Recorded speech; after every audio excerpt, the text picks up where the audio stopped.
from Chris's Specialty Foods on Highland Road, right across from Rufino's. Welcome to the Monday edition Live at Lunch, 104.5 ESPN Baton Rouge. Charles Hanniger, Jimmy Ott, Max Gotro with us, and Jordan Kinchin's back in the studio. Troy Macker will be with us later on in hour number one. Brian Kelly press conference at about 11:40.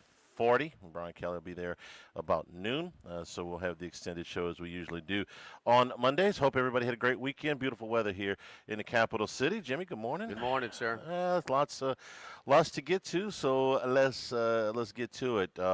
LSU wins 20-10 over South Carolina. We went into this game. There were some things that I was curious to see, and the number one thing was the health of Garrett Nussmeier. Would he have some with the off week? Some zip return to some of the passes, some of the underthrows that we had seen before had people concerned. He had spent most of the off week not throwing a football, so would that make a difference in his ability to deliver the ball down the field? Well, we got a resounding answer to that. Yes, he was able to throw the ball down the field. Probably the best example of that was on a ball that wasn't caught. The 50-yard pass. It was 50 yards in the air to Chris Hilton that Hilton dropped. But from a Nussmeier standpoint, that's the kind of throw that you wanted to see him make. He was able to do that as well as run the football a little bit. And the LSU run game, which we're going to get to, it kind of takes a village. A little bit of help from him would go a long way, and he carried the ball 4 times in the game. He also got hit a number of times besides that, and he got up limping a few times, but he toughed his way through it. So as far as the physical part of Nussmeier, that was fine. The mental part of the game, well, he still made some very, very big mistakes, and LSU turned the ball over twice on the goal line. One of those was a Nussmeier interception which very simply could not be put on anybody else. That plus another fumble that they were able to recover, and, well, LSU's red zone difficulties right now are what's keeping them, one of the things that's keeping them from really advancing as a football team. This game could have been, with just a little bit more quality execution down the red zone, a lot bigger margin of victory. The second thing was, could LSU run the football, and would they even try? And the answer there was yes, 168 yards in the game. And what I liked about it was that roughly half of LSU's carries went for 3 yards or less. And why is that a positive thing? Well, in my mind, it's a positive thing because LSU kept at it. They did not abandon the run game as they did at Ole Miss. And test your commitment. Yes, and when you hammer away in your very first play of the game from scrimmage, Caden Durham is hit for a 3-yard loss, and you say, "Wow, man, you could duck out of that." Well, they did not give up on it. They kept at it, and eventually they broke some big runs, the longest of which was a 56-yarder by Jawan Johnson. The third thing was, could LSU contain Lenore Sellers, and they very much did that. He did not get loose in the run game.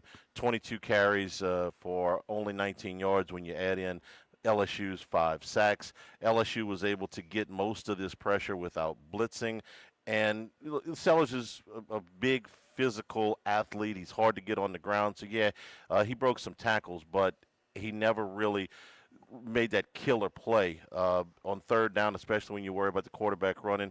South Carolina was only 6 of 16. You throw in an 0 for 2 on fourth down, and they were able to contain Sellers. 20 sacks against the South Carolina quarterback in the first half of the season.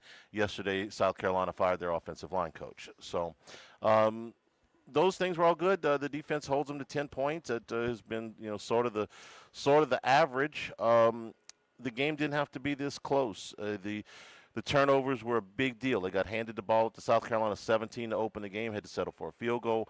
Johnson fumbled inside the 1. Nussmeier threw an interception at the goal line. He threw another interception besides that. Late in the game, they had first and goal at the 1-yard line, and that produced a field goal as well. So it wasn't perfect by any stretch, but it was a win, right on the numbers, 9.5-point favorite. They won it by 10, and they get to the halfway point of the season at 5-1. Max, you were there. What'd you think? Look, you could certainly tell right away that they were getting pressure without blitzing. PFF actually backed it up. 72% pressure rate, clearly the highest for LSU without blitzing. Highest in the FBS, not even close. So, I mean, when you're able to do that, you're going to have success. And Sellers was running for his life. It's a flip of the script, huh?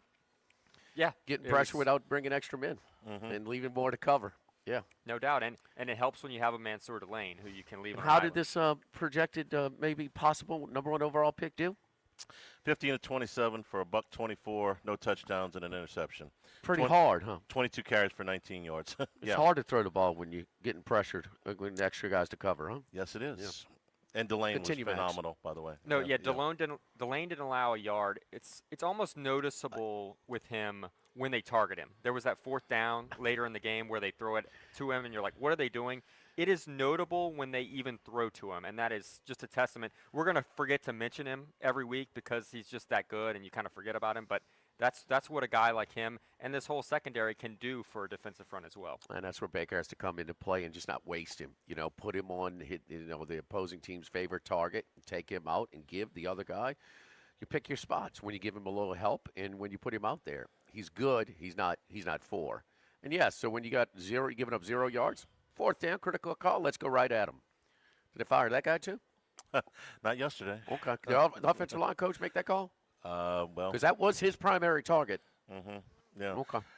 And Nick Harbor is a real physical receiver. He's 6'5". He's 235 pounds. He can run. He's a mismatch for most people. I don't know exactly how many times Delane had him, but he only had 2 catches for 36 yards, and that's doing a pretty good job on that kid. Should have had a third on a fake punt where Delane wouldn't have been covered. Well, I think LSU got a call there. I think we agreed on that. So you guys, I was busy, preparing for football Sunday, arranging transportation to and from and a whole bit. So anyway, what about what about my deal before going in? Because you watched it actually closer than me. About was it more of a Clemson approach? Was there 2 things? Well, we know I can look at the box score and I can see that the commitment to the running game was there. But how about getting the ball out quicker for a little bit, but they didn't not really run the ball on the was the throw those protection. out. The protection was fine. Nussmeier was not sacked in the game, and I thought he did a really nice job of getting the ball out on What's the time. pressure rate, Max? I did not see that number for LSU. I thought by and large, Jimmy, before he gets the Max. number, he was protected pretty well, and Well, the running game will help that. it did. And Oh, here's something else that helped it. Trey Green was a very, very big part of this. When he's of not this. open, he's open. You can throw him the football, and he will go up and make a play. He's Aller's Fleener. We disagreed on that last night. You thought Aller was throwing great passes. I thought he was a security blanket. He knows. He feels any pressure, he can go to that guy, and he's got an advantage. Yeah. He can throw it up, throw it high, and that was with, is it Fleener? That's Tyler Stanford. Warren. But there's so many balls we just threw up. With such the guy's really good. Yeah. Well, Tredez can do things that nobody does, so that is a big deal, man, for a settled quarterback who might anticipate being pressured at times. So talk to my Clemson folks, man. Even in Trinidad, they're like, God, this guy's a headache. I mean, he is a headache. So he just presents something that nobody else has. And they had been without him for 3 games because he got hurt very early in the La Tech game. Okay, so does Tredez help kind of ease? Yes. Your struggles. Does your best running back kind of ease your struggles? Yeah. Okay. And I thought we're going to look at the L22. We get that tomorrow, but I thought that just at a glance, and we were rewatching it this morning, I thought Cohen Eccles did a nice job in some parts of the game at left guard. I think it's probably time to make a change at right tackle because that was probably the worst part of the 5. I thought Davis got beat more times than Kern did a week ago at Ole Miss. So I would probably make a change there. I don't think that they will, or haven't heard that they will, but I probably would take a long look at making a change there at the right tackle. But other than that, yeah, I thought they made some strides in this game. The other thing is that just your experienced quarterback. He's got to. It's time now to make better decisions. And I don't care about him running. I really don't want him running. I don't want him running a lick. Okay, it's 3rd and 3 and it's wide open. Yeah, go and slide and get you 4 yards and move the chains. But I don't want him worried about. I want him worried about making the right decisions, pre-snap reads. You got Trudez now. You got a little bit of a running game. So it's taken a little bit of the excuses away. Now you got to try. You got to earn your money, man. I don't disagree at all, and I think in every game, except not the Southeastern game, throw that out, but I thought he was good against Clemson. There were no noticeable Very big good gaffes. against Clemson. No big gaffes in that game. But every other game, there's been 1 or 2 at least, and they've produced turnovers. They've cost them scoring opportunities in the red zone. And, yeah, Jimmy, these are the kind of things. We were so high on Nussmeier before the season started. It was because, okay, he's got, the 14 starts under his belt. He's got this many full year is a second big full spike. year. You would think that he would have knocked these things out. And some of these mistakes are mistakes that you expect a first-year quarterback to make. He's not making a ton of them, but he's making enough that it makes a difference. It's time now. I'm sorry. I can't kill him when Ole Miss is rushing 3 and they got 8. I can't kill and getting there. I can't kill him. I just can't. Now, no. I mean the running game has been a weakness. It was a weakness last year. But you have your best back. That helps. Look at Alabama's running game without Jam Miller. It's a big drop off. It's a lot of teams all like that. And Trudez is a guy that so now and then that helps you off. The weakest link on your team needs these type of helps. And also, I'm sorry, we got a little aggravated because everything was a big aggravation game in Oxford. But that's some creative ways to try and get production out of your running game with the lateral stuff, the extended handoffs stuff. And you're stretching them out a little bit to maybe try and make it a little lighter in the box when you do want to power run a game. But when they just decided to run between the tackles, their production wasn't bad, Charlie. Better. Is it serviceable? What I saw Saturday is serviceable, yeah.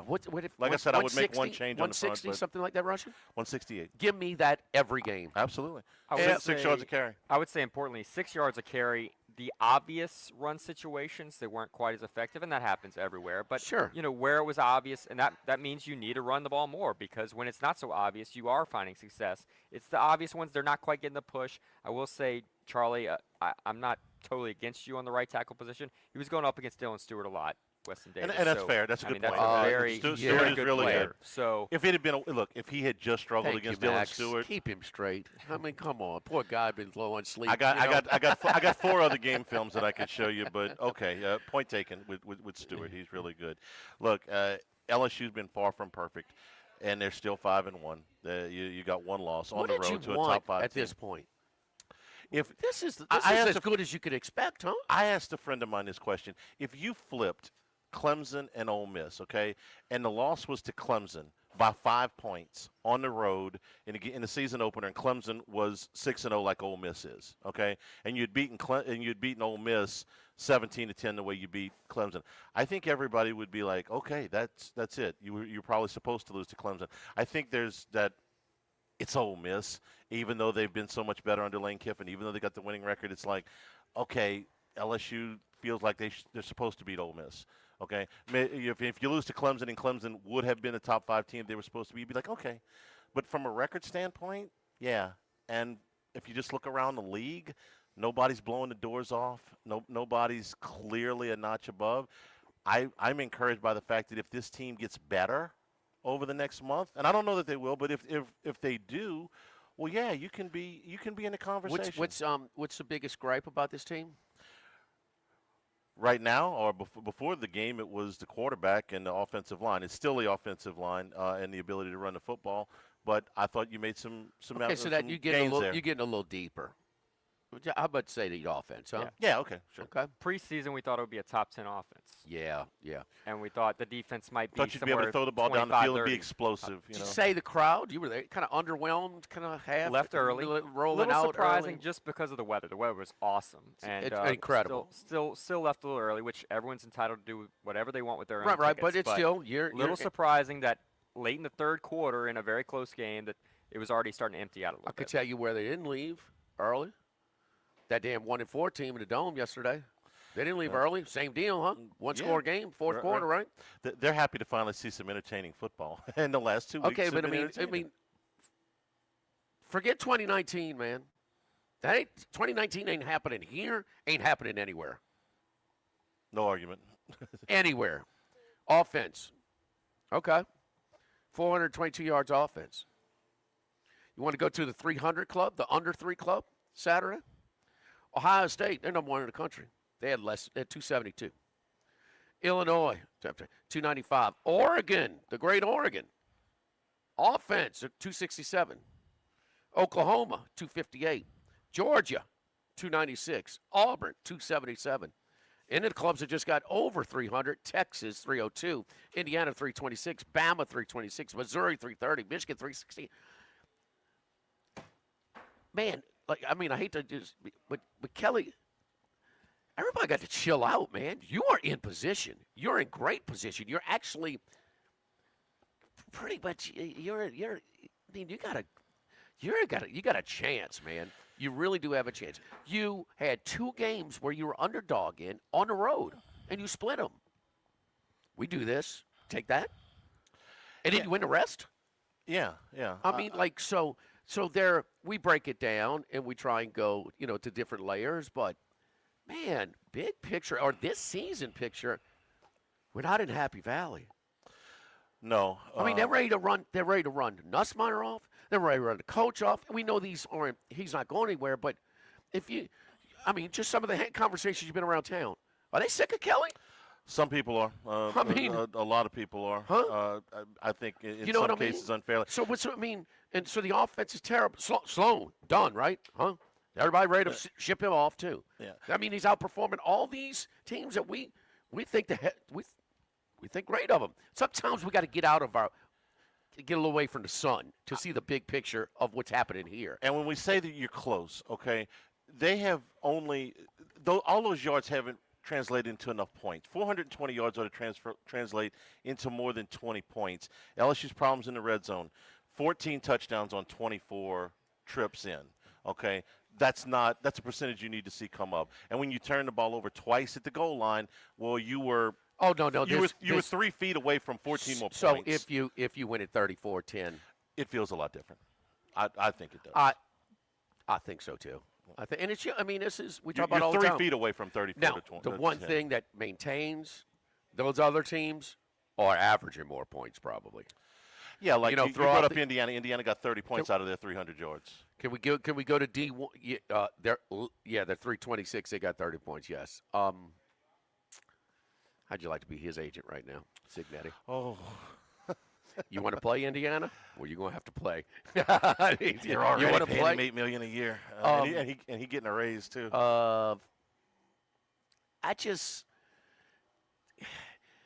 Just come on, Nussmeier. Just tweak it a little bit. If you've rolled the film and you said, okay, which year is it? First year or second year? You'd probably say, oh, this is his first year. Yeah. Wouldn't you? Yes, with some of the mistakes he's made. Yeah, so, absolutely. And again, Ole Miss, I could, and I don't care. Tom Brady gonna have a tough time with no running game and getting pressure with 3. I mean, it's just the running back's back. The Tradez is back. I mean, and we saw significant improvement with protection. Didn't get sacked once. No, that's pretty good. He's got it's his turn now. It's his turn now. But they have a chance. And his defense is that good. How did they make this guy look? I mean, what was his passing numbers coming into this game? They were pretty damn good, Charlie. Top 10 yards per attempt. Yeah. Top 10. And wasn't it fun, strength against strength, where LSU hasn't chased a guy that big, strong, and kind of elusive, all right? And that guy hadn't run away from guys that just kept coming and coming and coming. So that's the fun part of it. I thought Mike Delicano's comments on that and bleeding into and saying it's the same thing you're going to see because he's kind of echoing what I did. Completely different look and build to these guys, but same type of off-platform stuff.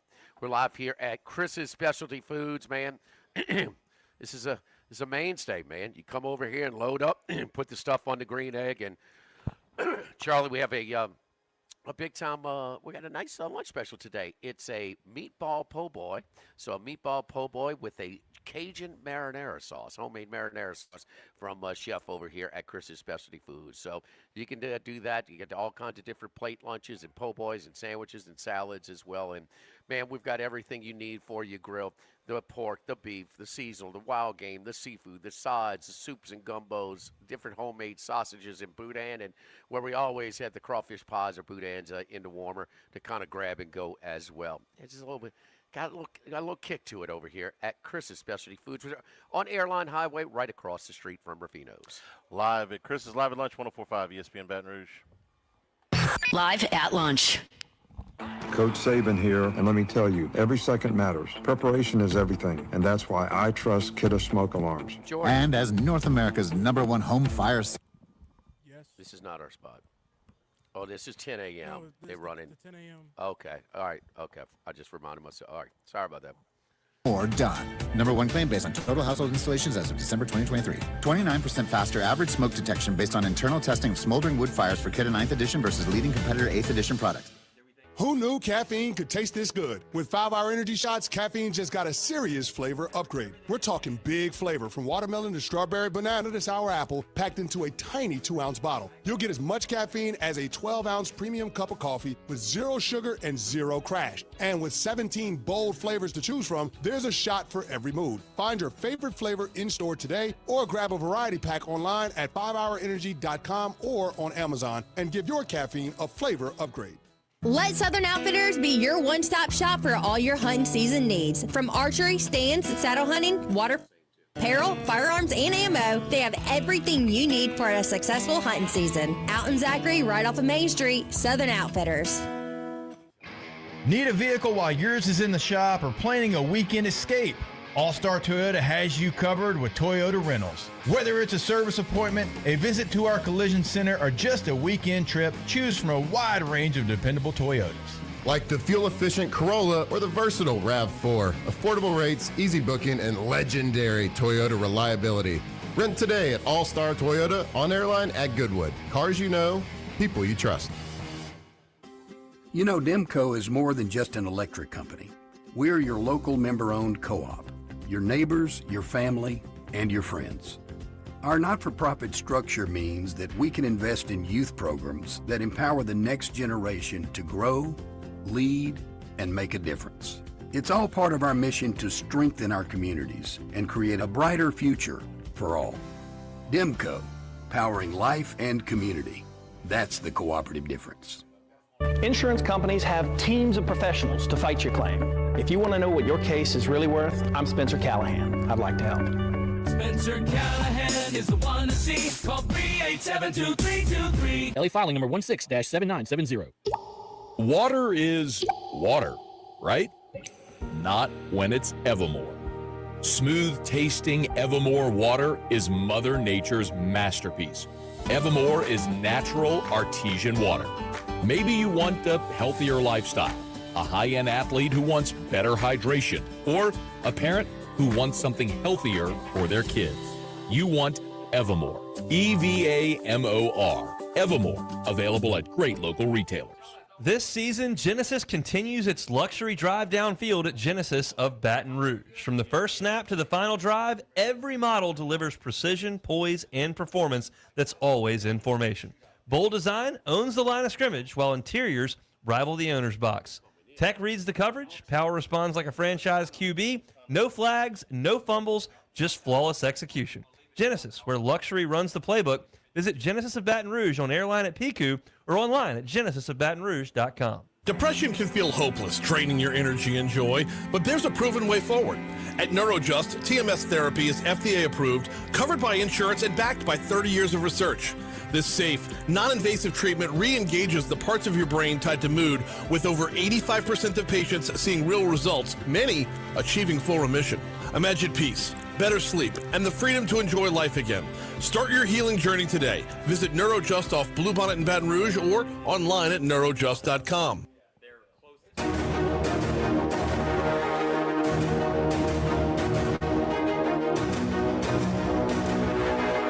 Live at lunch with Ott and Hanny. Live from Chris's Specialty Foods on Highland Road. Back here at Chris's Live at Lunch. Remember, you can always get the show on demand, 1045ESPN.com, LouisianaSports.net. It's brought to you by Supreme Rice since the 1930s, supporting Louisiana farmers. Make it Supreme Rice. Go to SupremeRice.com. So a couple more things on LSU and the scoring opportunities that they're not getting. I gave you the red zone number. There's two other things we're gonna look at here real quick. Max, the first drive of the game, where this is your scripted plays, LSU's been bad. There's no other way to put it. And you think those are the plays you're most comfortable with. You go in the script. We've been through all that. What is the number? Yeah, because sometimes struggling offenses, that's the only time they look good. Yeah, go ahead, Matt. Michigan State, for instance. Yeah, so I went back and looked because LSU this year has been abysmal. They average 11.2 yards per opening drive in games. They've got 5 punts and 1 interception that they've ended on the first drive of the game. I wanted to see out of the 136 FBS teams just how bad this is. By my count, there are only 6 teams in all of FBS play that have been held scoreless on all opening drives. Listen to this company, Jimmy. This is not what you want to be a part of. Nevada, Western Kentucky, New Mexico State, New Mexico, Ball State, and LSU. And it gets even worse when you look at who's even moving it. A lot of those had multiple turnovers or missed field goals. There were only 2 that failed to reach 4 first downs on opening drives. That's LSU and Ball State, who's got 6 3-and-outs on opening drives. So LSU has 3 first downs on opening drives this season, 2 against Clemson, 1 against Louisiana Tech, I believe. They have been really, really poor in the scripted plays. I don't know what you do about that other than you go back and you have your quarterback sit down with you and say, what do you like? Peyton and Breeze used to talk about this all the time. You sit down on Saturday night, go through the game plan and say, what do you like? What do you? And if there was something that Breeze didn't like, more than likely, Carl, I'm sure they are. Peyton was going to throw it. Yeah, I got to believe that they're doing that already. So it's just I don't know. They can't figure it out. I don't know what else you do about 4 that. straight 3-and-outs now. Yeah. What was the other stat on points? Points per opportunity is a stat that looks at when you get in the opposing 40-yard line, how many points do you score? Add them up, average them out. In the SEC, LSU is 12th right now, and they're barely ahead of Texas. That puts you behind Kentucky, not a great offense. Behind Auburn, not a great offense. They're just not scoring when they get there. So they are moving the ball a little bit, but they're just not taking advantage of those opportunities, which we all see, of course. In the red zone, Green ought to be a huge, huge weapon. He's missed half the games. Okay, so you hope that moving forward, he's a real weapon down there. Other than that, you just got to. The rest of this stuff is just offensively based. You got to run the football better. You got to protect the quarterback, etc. But I think getting Green back will help in the red zone anyway. Yeah, and everybody wants to talk about Dustmeyer and stuff like that, but that graphic was one of the stronger graphics I've seen in a football game. When they put that thing up there, basically it's an arm strength meter. And what was the number where Nussmeier was? 172 of 177. 172 of 177. And we were riding down to New Orleans to do the show yesterday, and I'm like, tell me, coming into this year, Nussmeier's healthy. Who has a better arm? There's not one guy, maybe Sellers. Maybe Sellers has got a big arm, but okay, yeah, but he's in the top. Elite arm. He's in the top. Elite arm talent of it. Yeah. He's hurt. Yes, he's hurt. It's nice to have the number to back it up, but we saw it. His brain ain't hurt. No, that's he's got a. The decision making is that not on even the makes arm. it more important on his decisions when he's not 100%. Yeah, it is nice to have the number to back it up, though. Our eyes were not deceiving. Did no, you see that? I did. I mean, were you like, oh? I've never seen a stat. He's gone from one of. I haven't either. That's what I'm saying. Yeah. But and look, they're not perfect, and it might not be truly accurate, but it tells you one of the strongest arms in college football this year is one of the weakest on the field. We can dispute the stats when it doesn't look like it should be like that. If they had said, no, he's still got one of the strongest arms, like, well, that's not really what I'm seeing. This backs up what we've seen. Chad Reynolds, a legacy title for all of your real estate closings, 296-0060, full-service title company servicing all of South Louisiana. Fast, friendly, professional services, which you get when you dial 296-0060. Our great long-standing staff, our team at Legacy Title, Ashley Donald, Mariana Haynes, Adrian Galata, Michael Platt, Natalie and Bradford Smith. Buying, building, refinancing, nobody chooses but you. To Chad Reynolds, Legacy Title, 296-0060. Live at Chris's Specialty Foods, live at lunch, 104.5 ESPN Baton Rouge. Live at lunch. Imagine you're hosting the big game watch party when this happens. But you call Boudreaux's Electrical Services before the storm. Family owned and operated for 40 years installing generators in our area, you know your Boudreaux's installed Generac home standby generator would be ready. Boudreaux's Electrical Service, bringing power and peace of mind to South Louisiana, one Generac generator at a time. Visit boudreauxelectrical.com or call 225-300-9389. Go local and go free with Go Free Checking from Neighbors Federal Credit Union. No monthly maintenance fees, no balance requirements, and no strings attached. Just the safety and security that comes with Baton Rouge's largest credit union. And with direct deposit set up through NFCU's Early Payday program, you can get access to your funds up to 3 days early. Come by one of our 11 area branches or apply online at neighborsfcu.org. Go free with Go Free Checking from Neighbors Federal Credit Union. Insured by NCUA. Finding the right personnel for your organization can be a challenge. At Glow Resources, we take that job seriously, but not ourselves. We place the best people into the right job. Glow Resources, complete employer solutions. GlowResources.com. Rev delivers fiber-powered technology for your home and your business with phone, internet, TV, and security that keeps you connected. Backed by local teams.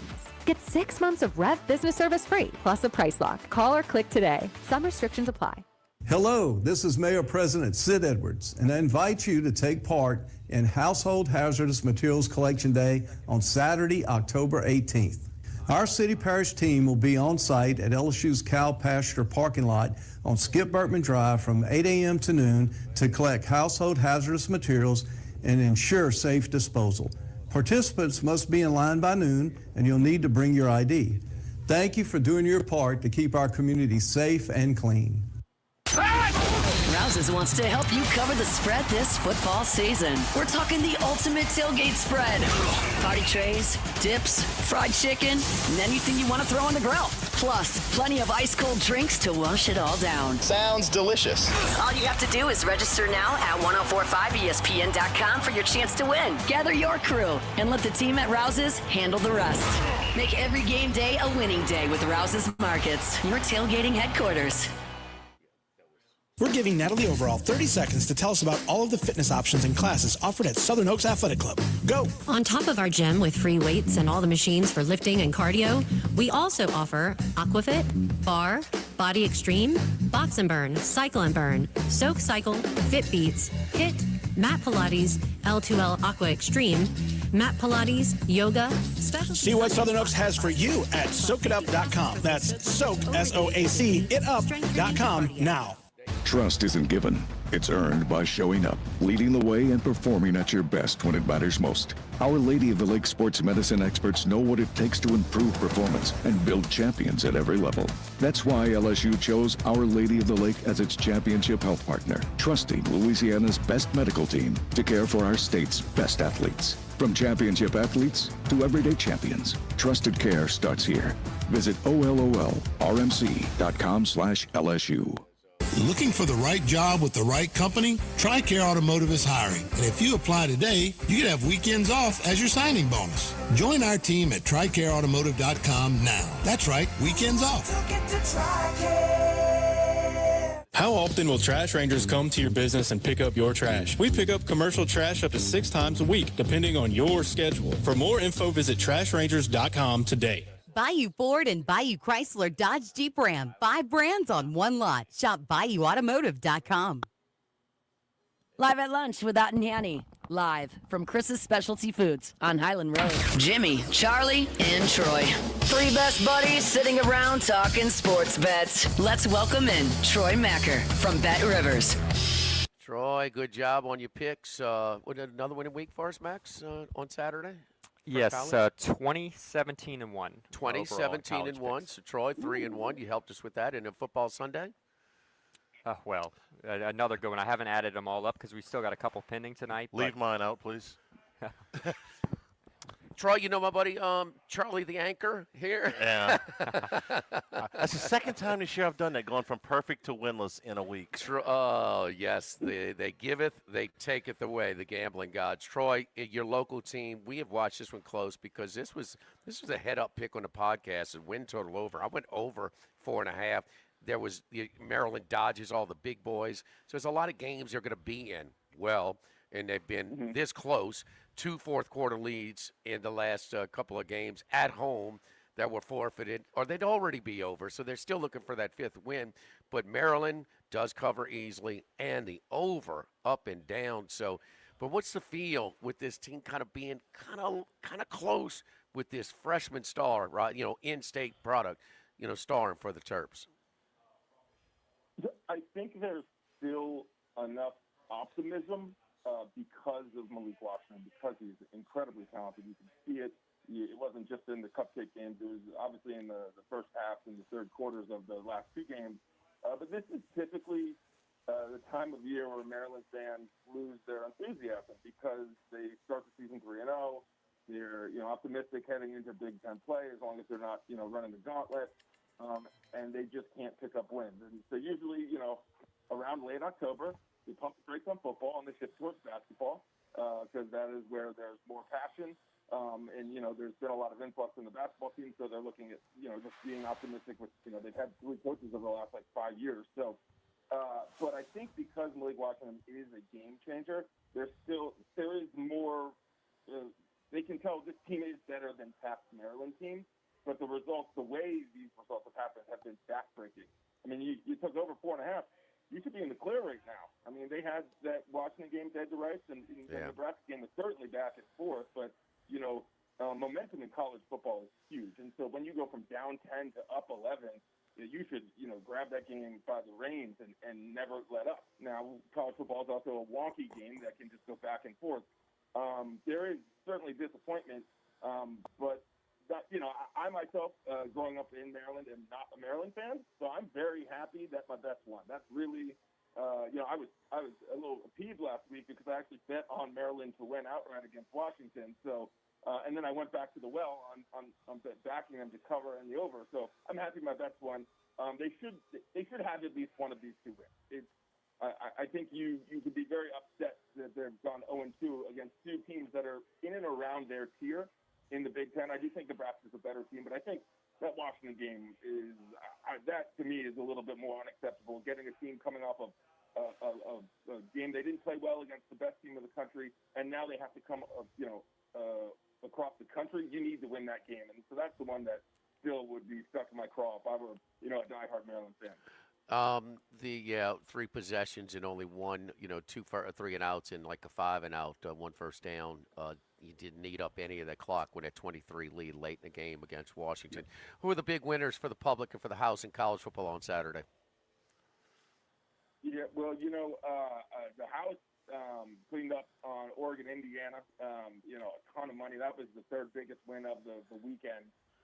Per game was on Oregon, Indiana, because I was a bit surprised that heading into the weekend it was a little even, for money and tickets leaning towards Oregon, but it was far more balanced. And looking at the money, it was lopsided in Oregon's direction, and that was just such an impressive result from Indiana. So big win for the sportsbook on that one in college football. And the big loss, we took some huge bets on Tennessee to cover against Arkansas.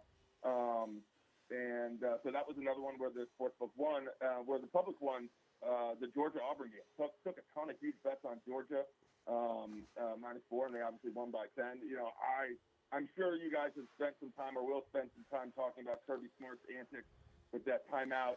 I'm not a big complaint about the referees and coaches, but that was atrocious, and it got me thinking, I don't understand how in baseball, if you ask an ump what he's having for dinner, you get tossed. You roll your eyes in basketball as a head coach, you get tossed.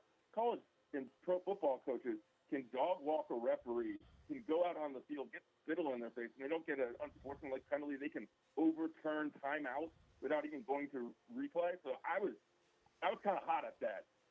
But the public, that is to say, the public did pick up a nice win on Georgia covering against Auburn. Yes, Troy, you're speaking to Fade the Public, Jimmy Ott, and that was my biggest bet on Saturday, was the Auburn Tigers. So for trailing for about 20 seconds of the game, and Stockton, who could have gone down. But listen, no, I know these guys. I'm a big boy here. I mean, I know these guys. Some run in for the touchdown. Some guys slide. I get it. I mean, Jordan Love yesterday, I mean, my goodness. He put a little pressure on the kicker. The survivor guys with not getting that extra 2 yards when he could have easily. But damn it. I mean, he's going to be up 17-0. So it just, but Control what you can control. And when they won, oh, big win at Baylor. What? This guy can't throw. They don't trust his arm. He's not comfortable throwing. You can't run. You can only run the quarterback draw so many times before defense is going to stop it. Any defense. And so there's just the yards and the points are so hard for Auburn. It's a shame because they could play defense. And this Georgia team is not as good as they've been. But you know what? They just keep covering the last 2 weeks. Chasing Charlie? Are we going to chase him? Are we going to go get it? Yeah. Maybe Okay. maybe a little bit. I did get a chance to see this morning the wide cut on Kirby, which you can see, and I'm not defending Kirby at all. That play had to end in a timeout or a penalty. It can't just be a do-over. But I do see the Auburn safety clapping, which is a violation. Okay, but Kirby was clearly calling timeout. And then you're right, Troy. He's out there just absolutely just blowing out the referee. Kirby's a star in the league. He gets the benefit of the doubt. He gets a longer leash. I mean, so it just kind of stick around, Troy. This SEC stuff. This officiating gets fun, brother. Don't you worry, Troy. I mean, this has a long history. So, anyway, all right. Who was the big winners for the house or for the public on yesterday's NFL action? Yeah, Steelers. We took heavy action on the Steelers to cover. Looking back at that, they're only 5.5 on the road against the Browns team. They got a little fight in them, but they're not talented. Dylan Gabriel, he set some record of throwing most pass attempts of the game or in 2 weeks without a touchdown. So that was a big one. Patriots -3.5 was a big one for the public as well. That 6% of the total Sunday handle was on Patriots. But the biggest one, it was a loser, was the Lions. We took a ton of money on the Lions to win outright. I think people are, when you get to the end of a dynasty, whether it was the Patriots or the Warriors a couple of years ago, people really pump the brakes and pull out. And we've seen that on the Chiefs, but they have rebounded. And so there was a very, very, very big public loss on the Lions coming up short there last night. The other wins, people were back in the Rams at the Ravens, obviously, in just a brutal, ugly game. But, that was a cover there. And while there were strong public leans on the Colts money line, 89% of the money was on the Colts money line. The Cardinals put up more of a fight than people anticipated, so that was a loss as well. Overall, it wasn't the bloodbath for the public that it was last week, but it was, on Sunday, the house did clean up across the board. Yeah, we'll get to that, the Jacoby Brissett, and losing Harrison in the middle of the game, and just going up and down the field with the passing game. I had a little strong opinion on Kyler Murray after that Thursday night game. I had enough of him, and this doesn't make him look any better, with the passing game just having so much more life with the backup. So I was on those two public sides with Pittsburgh and and I forget the other one you talked. Oh, the Rams, and that was a struggle. And just poor Baltimore, man. It just wow. They get the bye week, they get Jackson back, they get N'Kobe Dean back as Roquan Smith. I'm trying. Another great Georgia defensive player. But they get him back and win a couple of weeks as well. We'll see, though. The Steelers have a nice cushion in the AFC North. Tonight, a really nice doubleheader. A really nice, Bills, Falcons, Bears, Commanders. Where's the money at? Yeah, heavy action, strong action on the Bills. 93% of the money, 94% of the tickets to win, 72% of the money, 78% of the tickets on the Bills to cover, -4 on the road. The over is the play there, 85% of the money, 65% of the tickets on the over at 50. Falcons, coming off a bye, last time out, put up a ton of points against the Commanders. Bijan Robinson looked legit. Commanders defense is not good, but the Bills defense hasn't been playing great either, in my opinion. I know we think the Bills are the best team in the NFL, but they have a propensity to show up lame sometimes. Obviously, they did last time out, and they're not a team that is always going to grab their opponent by the throat. They can play with their food as well as anyone. Teams like the Ravens that consistently play with their food. The Bills tend to do that as well. So, I'm not nearly as strong on the Bills as the rest of the public. And that Bears-Commanders game, They played, 4 years in a row. This is their fourth straight primetime meeting, obviously 1 versus 2 in the draft, and Williams and Daniels. The Hail Mary last year in the game. The Commanders should have won by 20. Then they should have lost, and then they ended up winning. So there's a little bit more heat to this game than typical. Right now, 67% of the money and 78% of the tickets on the Commanders. Spread is 57% of the money and tickets on the Commanders at home at -5.5, and then 78% of the money, 62% of the tickets on the over. This game worries me as a Commanders fan. Just their defense has not been good. Jaden Daniels is slowly coming back, but they just don't have a lot of weapons. And the Bears are an enigma, a little mercurial. When they're good, they're really good, but they're not always good. And I think you can get to Caleb Williams and make him flustered, and the rushing attack hasn't been elite this year or anywhere near close. So this is a very tricky one for me to bet on. I think I'm just going to stick back and hope my team picks up the W. Troy, welcome to the NFL, okay? The most lopsided matchup was Cincinnati and Green Bay, and that thing came down. That was very much in doubt, very much in doubt. So there are no gimmies. There are no gimmies in this league. And to be more specific, the Bears are a young team, young coach team, a young quarterback that has some talent that you just don't know what you're going to get, from week to week, from play to play, from drive to drive. Right. So I do like the way Daniels finished after a little rusty early, fell behind 10-0. They got the fumble. I forget what receiver fumbled for the Chargers that they were going to get. It was going to be 13 or 17. Oh, Quentin Johnson. Charlie, you remember? Captain turnover. The hands team. Yeah. If he's on the hands team, Charlie, we got a problem. Captain Butterfingers. Yeah. So he. He just finished strong. They could not stop him. I mean, even in running clock, they ran the whole thing out. So I think he has a way to making the supporting cast a little bit better. So the Bills, that favorite, very public. Commanders, slightly public in those tonight. Quickly, Troy, baseball games, doubleheader afternoon night in the championship series. Yeah, we're looking kind of split, which is surprising, especially in the Mariners Blue Jays game. Right now, money line is about 61% of the money is on the Mariners and 58% of the tickets is on the Mariners.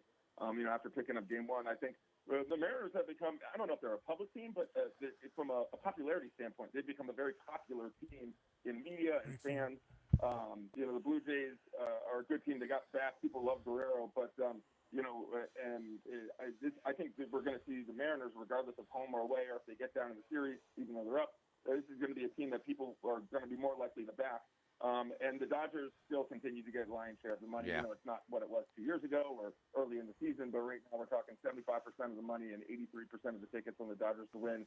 But the under is actually the play with 61% of the money and 59% of the tickets, obviously slightly split there.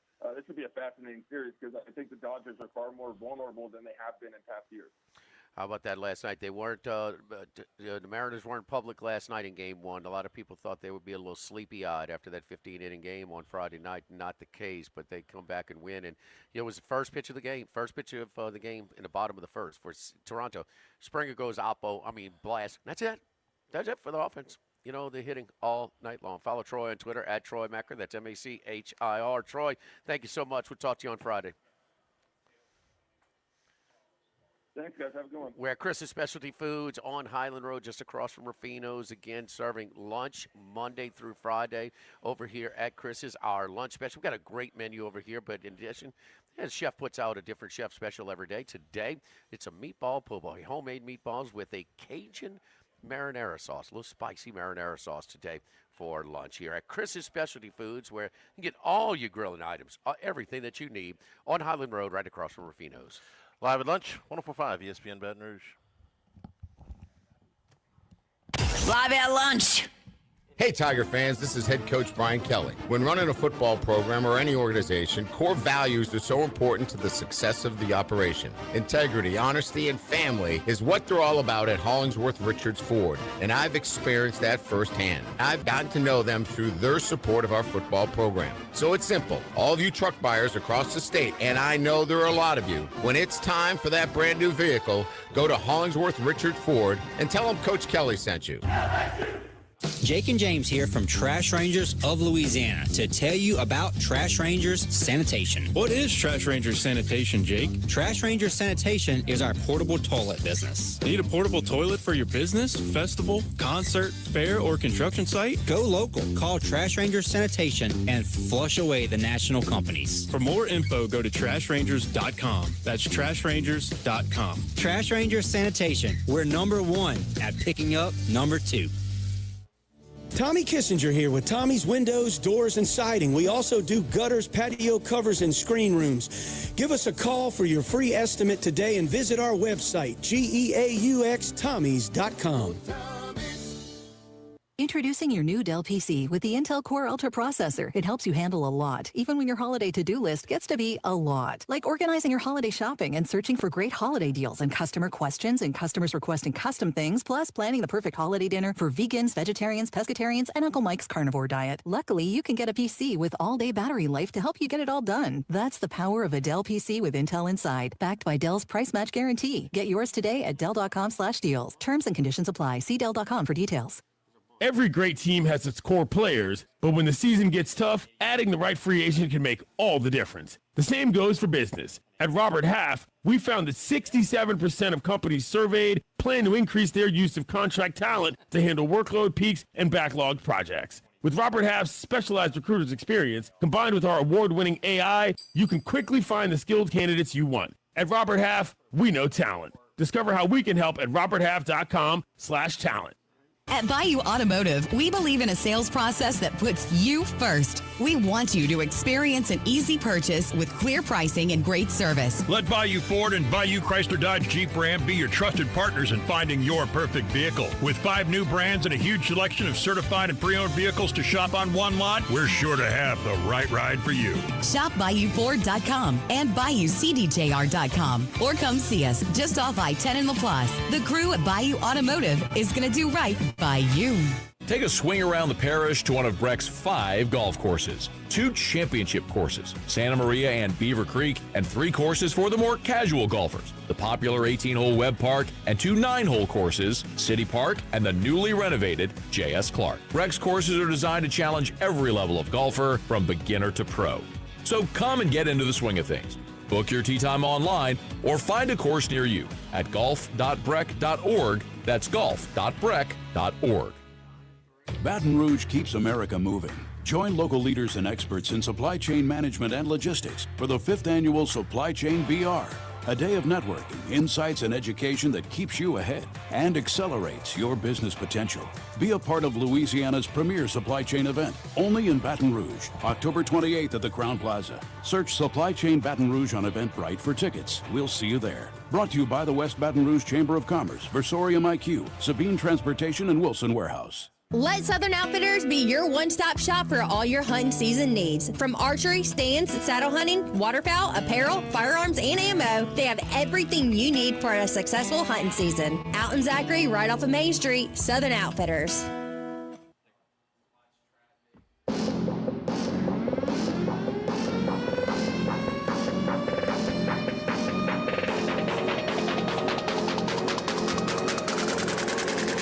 Live at lunch with Otten Hanny. Live from Chris's Specialty Foods on Highland Road.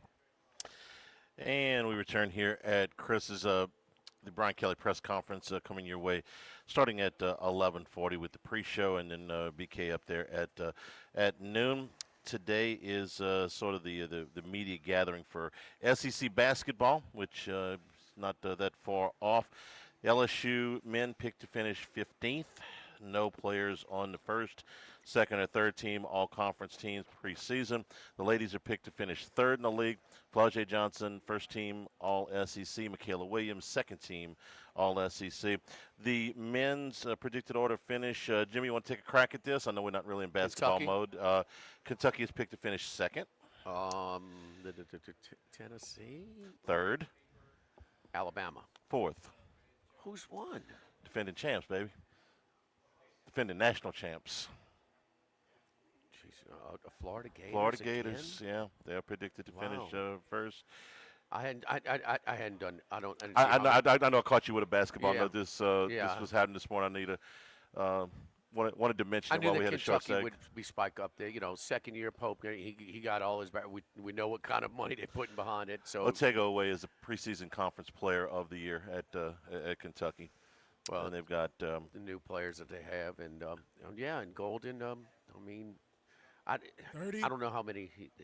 We got to see exactly. I know Auburn's got him. The one player is returning. As soon as Pearl handed it over to his son, he left. Pettiford. Yeah. Auburn is picked to finish 6th in the league. If you wonder who's picked behind LSU, South Carolina again, picked to finish 16th in the league. So how much longer? 10. One more year, I think. Okay. Be here back after the top of the hour, live at Chris's Specialty Foods, live at lunch, 104.5 ESPN Baton Rouge. Live at lunch. LSU fans, get ready. Our Lady of the Lake brings you After Further Review with Matt Moscona, live from Nashville on Friday, October 17th. Tune in at 3 p.m. as we broadcast straight from Music City, ahead of the Tigers clash with the Vanderbilt Commodores. This special edition of AFR is also presented by Veteran Security Services. Let's turn Nashville purple and gold. Our Lady of the Lake brings you After Further Review, live from Nashville. Our Lady of the Lake and LSU. Together we roar. Picture your dream bathroom. Got it? How about making it happen with David Duvall and One Bath and Closets? For more than 3 decades, David's been remodeling homes with a concentration on the most popular room in your home, your bathroom, whether it's a tub to shower conversion or a complete renovation. The great thing about One Bath and Closets is that David handles everything. One company, one contractor, One Bath and Closets. Check out the gallery of his most recent projects and schedule your free in-home consultation online at onebathandclosets.com. That's onebathandclosets.com. The primetime sales event is still going strong at Robinson Brothers Ford. Save big with 0.9 APR plus $9,500 off MSRP on the 2025 F-150 Super Crew XLT. 0.9 APR plus $9,500 off. Last chance to score big savings on every Ford SUV in stock. And as always, no unexpected fees. Since 1946, Robinson Brothers Ford. RobinsonBrothers.com. Excludes TTNL, registration, insurance, and dealer dock fees. Courtesy transportation unit. With approved credit, cash from Ford and dealer. MD 11325. You hear that? That's the sound of your business losing money. Legacy phone systems weren't built for today's teams. Quo, formerly OpenPhone, gives your business a smarter way to stay connected. Quo lets you manage calls, texts, voicemail, and contacts all in one place so that you can deliver a seamless customer experience from ring to... Need to take calls on the go? Quo automatically transcribes, summarizes, and highlights next steps from every call, so you never miss a detail. Need insight into what closes a sale? With Quo's AI call tags, you can instantly spot key topics like objections or pricing questions and use those insights to level up every customer interaction. And yes, you can bring your existing number with you for free. Keep your team in sync and your customers happy with Quo. Quo. No missed calls, no missed customers. Try Quo for free at quo.com/sports and get 20% off your first 6 months. That's quo.com/sports. QUO.com/sports. Friday Night Lights, full speed plays, and sometimes injuries. 9 p.m. every Friday during football season, Brock's Friday Night Clinic gives free care for high school athletes. Football, cheer, band, or dance, everyone's welcome. Learn more at brortho.com. Step into luxury at the Watermark Hotel, downtown Baton Rouge's premier full-service destination. Housed in the historic Louisiana National Bank building, the Watermark blends timeless elegance with modern sophistication. Whether you're planning a weekend getaway or hosting wedding guests, we specialize in creating unforgettable experiences. Visit watermarkbr.com to book your escape today. The Watermark Hotel, where history meets luxury. Hi, I'm Natalie Overall, fitness director at Southern Oaks Athletic Club in Baton Rouge. On top of tennis courts, a huge family pool, and a state-of-the-art fitness facility, Soak also offers over 50 fitness classes a week. And there's something for all ages, including our senior members. Soak's highly trained and certified staff are here to help motivate you to meet your goals. Book an appointment to tour our facility at soakitup.com or just stop by and see for yourself. That's Soak, S-O-A-C, itup.com now. Why do billion-dollar insurance companies regularly delay and deny valid claims? Because that's how they got to be billion-dollar insurance companies. If you've been injured, I'd like to help. Spencer Callahan is the one to see. Call 387-2323. LA filing number 16-7969. WNXX Jackson, KNXX Donaldsonville, and WDGL HD2 Baton Rouge. This hour brought to you by Spencer Callahan Injury Lawyers. LA 21 12681. Offices in Baton Rouge.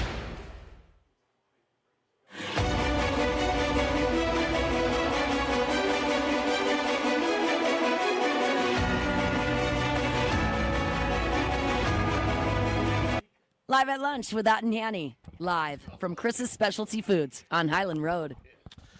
Here at Chris's, across from Rufino's, live at lunch. Come on in for lunch today. The meatball po' boy is on special. Looking forward to that. Yeah, a little chance to nibble on some boudin balls. Yeah, I like that when you come over here to Chris's Specialty Foods. They've got the warmers, so they got the meat pies, the crawfish pies, the crackling, and the different boudin balls. So standard boudin balls, and then ones with the pepper jack cheese, a little extra spice. So. And these are big boudin balls. These are like big meatballs. Charlie, is nobody questioning the balls over here at Chris's Specialty Foods, okay? Nobody. The big size onions is impressive. over here at Big Chris's. portions. Big portions. Yesterday in the Superdome, we were down doing football Sunday at Caesars. Patriots come away with a 25-19 win over the Saints. Entertaining. Very entertaining game. You know, the Saints scored on every drive in the first half, save for the end of the half. Kneel down. The Patriots scored in there all but one drive in the first half. So it's kind of going back and forth. You had some big plays. You had some big mistakes, and in the second half, the offense has calmed down. The defenses played a lot better, and each team managed a field goal, 25-19. Saints fall to 1-5. Been quite a while since they've been in that kind of hole to start the season, but record very predictable. Yes. More competitive than expected. I think so. Save the Seattle game. Okay, the Seattle game was a mess. But the other games, they have been they've been right there. Every game they could have won. Every game. I mean, they're not saying should have. There's a big right, difference, but right. they could have. They were right there in all of them, and except for Seattle. And so is Spencer Rattler getting better to you? He is better than I thought. Yeah, he's improving. He's improving. But see, where the Saints don't lack talent is their skill guys. They got weapons, man. Now look, one of them fumbled, and he's the guy that it can do some things that are really, really, really good. Juwan Johnson, and it was a controversial call. And not that it's a drop, but he has it on his hands to tie it against Arizona or set up a 2-point conversion to win the game. That's the biggest play yesterday. I mean, they're driving to take the lead or cut it even closer in at midfield. It'd been 1st and 10, and he coughs it up, And so it's just, Shaheed is special. Olave, he couple drops. Yes, I mean, so he can be. That Kamara, I know the numbers because they've got guys offensive, but the weapons. Rattler's got a nice set of weapons. I'm sorry, they're top 10 to me in the league. I mean, they even with the Bills. You think the Bills have better weapons than the Saints? Not the quarterback. Not the quarterback. We get that. But my point is, you have to think about it. Yeah. So we're talking about this roster is pathetic, and it's not at skill position, and that does help Spencer Rattler grow. So with some time and with some reps, he's getting there. He's still better than I thought, and he's got a chance. He's got a chance to be a starter in this league. You're seeing him He's throw the ball on down that the field a fringe, little bit. don't you think? You see him throw the ball a little bit further down the field. At the beginning of the season, what was apparent to me was he was getting out of any bad habits that would cause turnovers. He's been very careful with the football, and through 6 games now, he's only thrown 1 interception. Okay, well, that's great. Unless you look at it and you say, well, if you're being so cautious with the ball that you may not be making any mistakes, but you're not making many big plays either. You think he's being overly cautious? At the beginning of the season. Oh, okay. Over the last 2 games, you've seen that change a little bit. Last week, you had the long play to Shaheed that went for 87 yards. Yesterday, first play from scrimmage. They hit Olave for 50. He's starting to push the ball down the field a little bit more. He's starting to gain a little bit of confidence. Not for nothing either, but the left tackle, we talk about all the draft failures, okay, and there have been plenty, and I'm as guilty as anybody pointing that stuff out. They have hit on some guys, and Banks looks like one of those guys that they have hit on. They are not giving up any pressures off of Rattler's blind side. That's a big help. I think the move over to right tackle has helped Fuaga. I think he's better over there. So you've got these two. You talk about roster build. These two guys, your last two first-round picks, look like players. I mean, look like they can be upper echelon tackles by the time they get into the prime of their careers. That's encouraging. Well, what and Mike and I for years, we want to see first-year coaches how they develop over time, and to break it down into individual units. And his specialty, which Kellen Moore is quarterbacks and offense, and so is Rattler developing.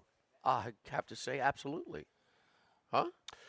He's better. He is better. He is getting ceiling, better. Yes. Charlie. Yeah. He has a ceiling. So,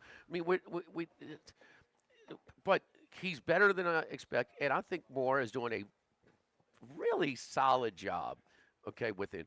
I mean, that guys, what were they playing blindfolded in the secondary to start the game?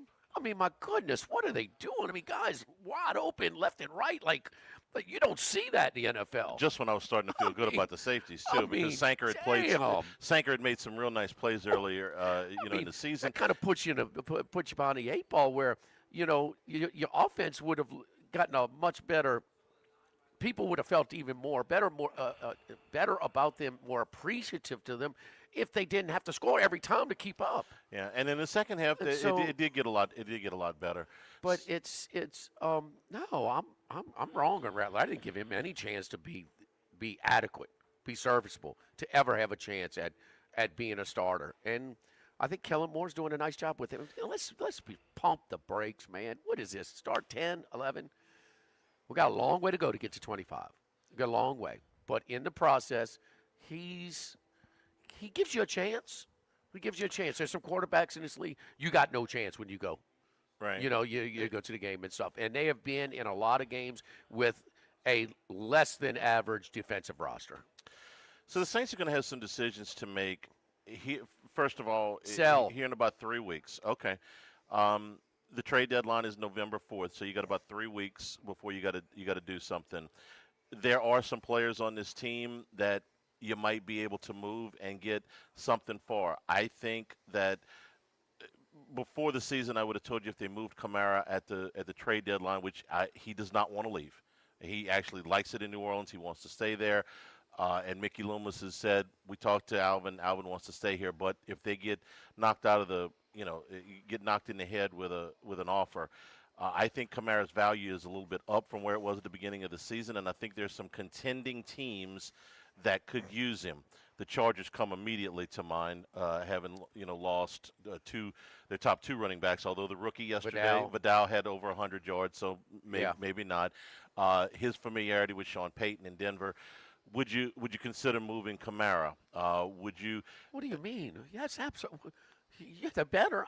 That's fine, Alvin. We appreciate you love the city, okay? And that's fine, Mickey. But Alvin's not the GM. Okay, and what are you competing for right now? And what are you going to be? And you know what, Alvin? When you show up at Denver and you playing for something again, because he had a taste of that. He did play for something on the line in the playoffs before, and he'd warm up to it a little bit as well. So I don't want to hear these quotes about he likes it, but man, that's crap. That's not how you run your football team. Now there's a price. We're not giving him away, okay? But maybe instead of sell, you better try to sell. The second guy, and I know what you're going to say, but to me it's multi-layered, is Shaheed. I wouldn't want to trade Shaheed. Shaheed is young enough that he is, I think, you've mentioned how dynamic he is. We ran the stat. He's got more explosive plays than anybody except Tyreek Hill the last 4 years. He's 27 years old. He has been a difference maker, okay? The question is, his contract is up at the end of the season. If you have decided that you are going to match his price and you got a pretty good idea he's going to be expensive, then by all means do not trade Shaheed. He's 27 years old. He's entering, the prime 3 or 4 years of his career, I think, are right here in front of him. But if you are going to flinch at paying him in the offseason and there is any chance that he can walk, what he would fetch right now at the trade deadline would be significant. I wouldn't do it. I would keep him. I think, and I would sign him in the offseason. I would trade Olave before I would trade Shaheed. Can you see what they get for him first before we go offer opinion? Well, everybody has their price. You know that. Yes, yeah, Okay. and I'm not, when I say Shaheed would fetch something, I'm not saying he would fetch a first-round pick necessarily. Sure, but I would like to have Rashid. I think I'm higher on him than 99% of interest. Can I see 2 vertical shots a game to him, please? Can I just ask? Is that too much to ask? No, I don't mean, think that's 2 too out of much. 70 snaps. Can we just see 2 to him? You mean, show it. You're either going to loosen him up, or he's going to hit, or you're going to get a flag or something. I mean, is that too much to ask? But anyway, everybody has their price, and if they do send him, they got to try and move him, Charlie. You see, Look, as optimistic as we are that they look better than we thought they would, because we thought they would be an absolute dumpster fire. They're still 1-5. Okay, they're not going to make the playoffs. So if you got a chance to sell at the deadline and pick up some draft capital, I think you do it, and I think you can get away with that without crushing morale down there. I think that's what they're worried about. And the other thing is, they're not going to have any easy wins. I mean, they've had some close losses, but they're probably going to be less than 500 the rest of the way. I would think that's safe to say with Tampa Bay and some others. I think we're going to get closer to year 5 than my 2 when we talk about wins at the end of the season. That's fine, just under 6. The second thing is, at some point, do they want to take a look at Tyler Shough? Now, we just talked about Rattler. Rattler's made some progress. Rattler potentially has a future. Do you want to go into this offseason not knowing anything about Shough at all? You're going to have a high pick in this draft. There's going to be a lot of quarterbacks in this draft that are going to carry potentially a grade up there that you could take. You may not have the number 1 pick, but you'll be picking high enough that you could take a quarterback if you wanted to. Is Rattler your future? Does Shough have any future here, or are you going to be committed to using that draft pick on a quarterback? And I don't know. Right now, I would tell you I still don't think that Rattler is a upper echelon starter in the league, but he's better than I thought. And I don't know much about Shough at all. So do you want to find out before you get into this offseason what you have in the rookie out of Louisville? What do you think? I think Rattler might be better than Shough. Well, right now he is. There's no question. It's you're trying to project out. No, move. Yeah, and he very well might be.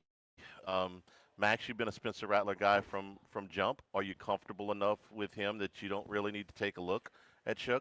I like Rattler. I really like Rattler. But he's going to have to win some of these games because I agree. Oh, Max.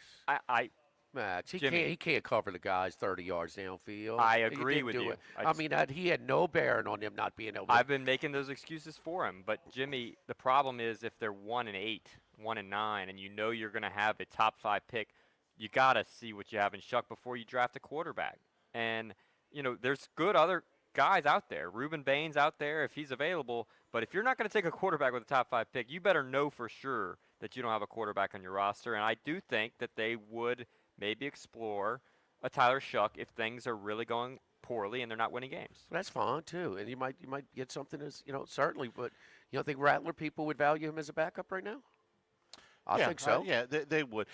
He's better. They are 5th to last in the league in scoring, and a lot of that is red zone issues. I'm certainly not going to blame it all on him, but he is a quarterback, and he's got to take some responsibility for that. Look, they're getting into the red zone now. Okay, hallelujah. They're actually moving the football. Don't you think they're moving the ball better in the last 3 than the first 3? They absolutely they are. Okay. It's a similar problem in LSU. The yards are coming now. The points aren't coming, and maybe he gets that worked out in the second half. Maybe they are a better scoring team. He's still in the 20s as far as he's in the lower third as far as the starting quarterbacks in the league. Yeah. Okay, so Blake Grupe is 8 for 10 in his last 2 games. That's way too many times we're seeing Blake Grupe on the field. This is not a great team. This is not a great team. We're trying to evaluate individuals as part of this, and do you want to start over with the developmental process with your young quarterback? And you're because also, that's what you're doing. You're throwing away these 10 if you're going to. Right. Now, if you got, and they got to, and it's hard to tell in practice, in scrimmage controls when you got a non-contact jersey on. It's completely different when you take that non-contact jersey off playing the position. There's also no slam dunk can't miss. There's no Andrew Luck up at the top of this draft. There's no Joe Burrow. There's not even a Trevor Lawrence. You ask 10 scouts right now who the top quarterback pick in next year's draft is, you might get 5 different names. So if you like Sellers, if you like Mendoza. I think it's Sellers and Mendoza. And Mendoza is why he's every bit as big as Aller, his measurables, which we say, well, Jimmy, you tell me, why they like Aller, his measurables. So but this guy's got all those measurables. Right. And, and then now some pro people sitting there like, oh, no, he's got to me, every bit the arm, and he's more athletic, and he just makes better decisions. He was buried in Cal. Yeah.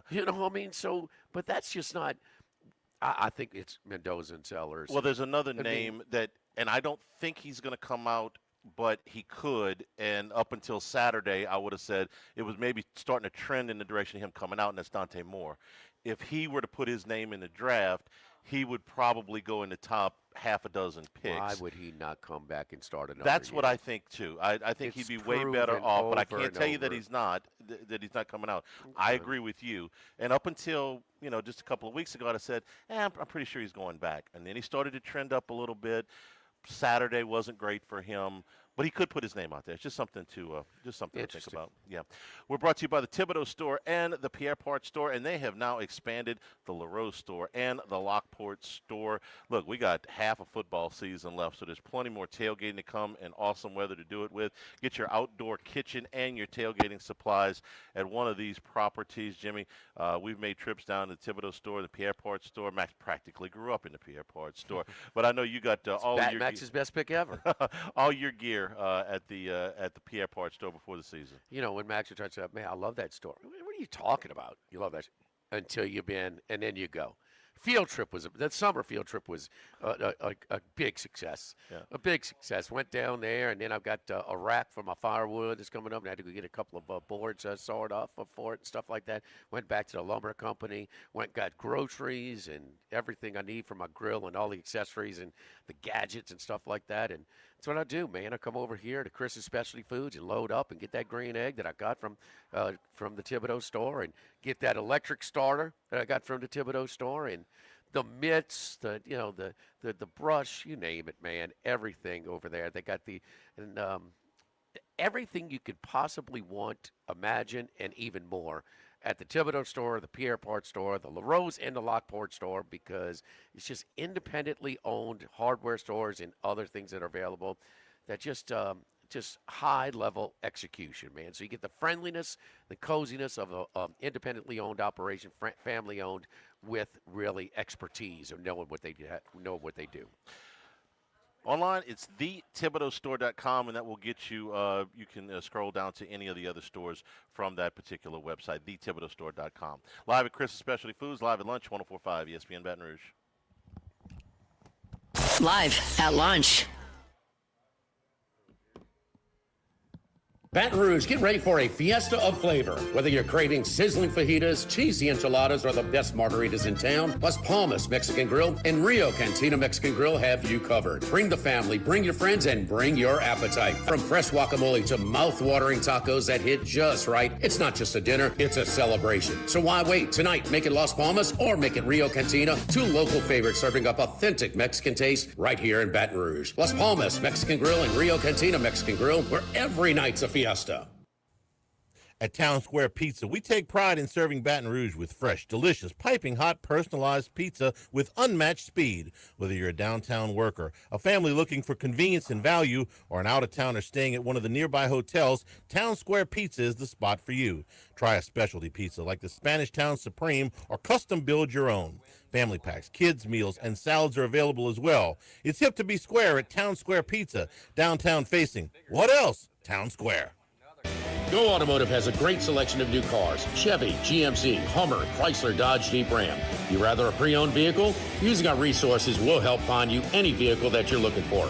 Our service department offers VIP service. You never have to come to the dealership. We'll pick up the vehicle at your home or office, drop off a loaner, service the vehicle, and return it when it's done.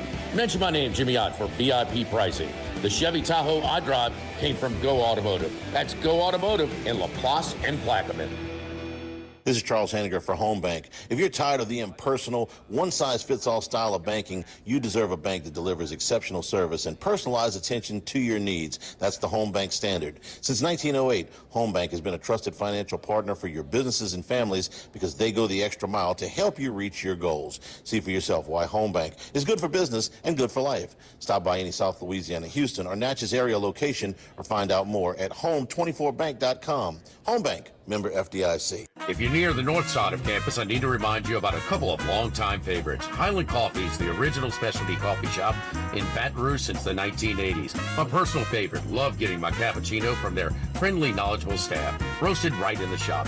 Louis Cafe for breakfast and lunch 7 days a week. The Mitchell Omelet, Cajun hash browns, Big Cheesy Lou, all served up in that famous open kitchen atmosphere. In Tigertown since 1941. A couple of great spots. Highland Coffees and Louis Cafe just outside the north gates of LSU. Get the 1045 ESPN Baton Rouge mobile app powered by Bayou Ford and tap the microphone icon to send us your thoughts in an audio message. Your message could be played on air. Find our app in the Apple or Google Play Store. For direct links, visit 1045ESPN.com.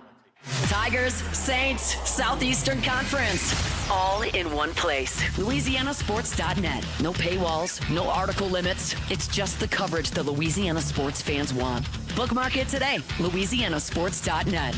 1950, Phil's Oyster Bar started on Government Street. Then Gus Piazza took over in the 70s, and now his son Anthony has taken it to another level at the current location in South Downs. It's always been a Baton Rouge landmark. Seafood, oysters, po' boys, burgers, and more, all served up in an atmosphere full of sports nostalgia and tons of TVs to catch all the games. Seafood gumbo, crawfish cheesecake, or my favorite, the meatball quesadilla to start. Check out dinner and bar specials at philsoysterbar.com. You know we bleed purple and gold at Phil's Oyster Bar in the South Downs Shopping Center. Since the 1930s, Supreme Rice has delighted their customers for all of your favorite South Louisiana dishes. Whether you like the brown, long grain, medium grain, jasmine, or the new parboiled rice, Supreme Rice makes your favorite dishes even better. They even have a healthy low glycemic rice, a great option for diabetics and those who have high insulin resistance. Supreme Rice is proud to be part of the Climate Smart program, which promotes water conservation and reduces methane emissions so future generations of Louisiana farmers can enjoy the same benefits. For more information and great recipes, find them online at supremerice.com.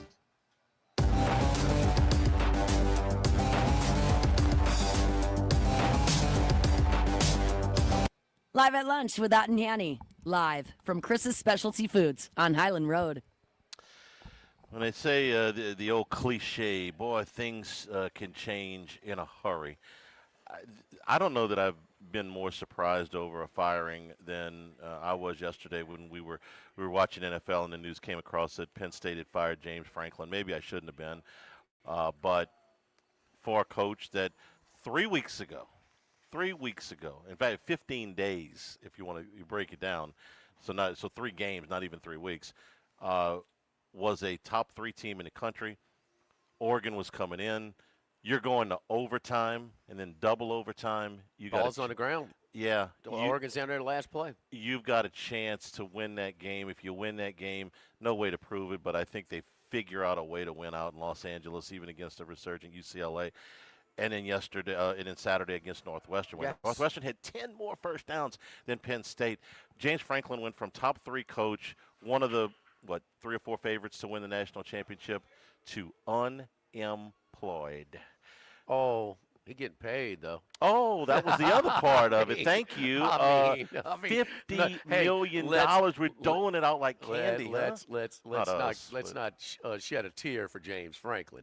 Okay? And I'm not. He's got $50 million coming, and there's another job out there. He's only 53 years old. There's another job out there for him if he wants it. I've got a lot of opinions on the names being thrown around. We'll get to that a little bit later. But I was surprised.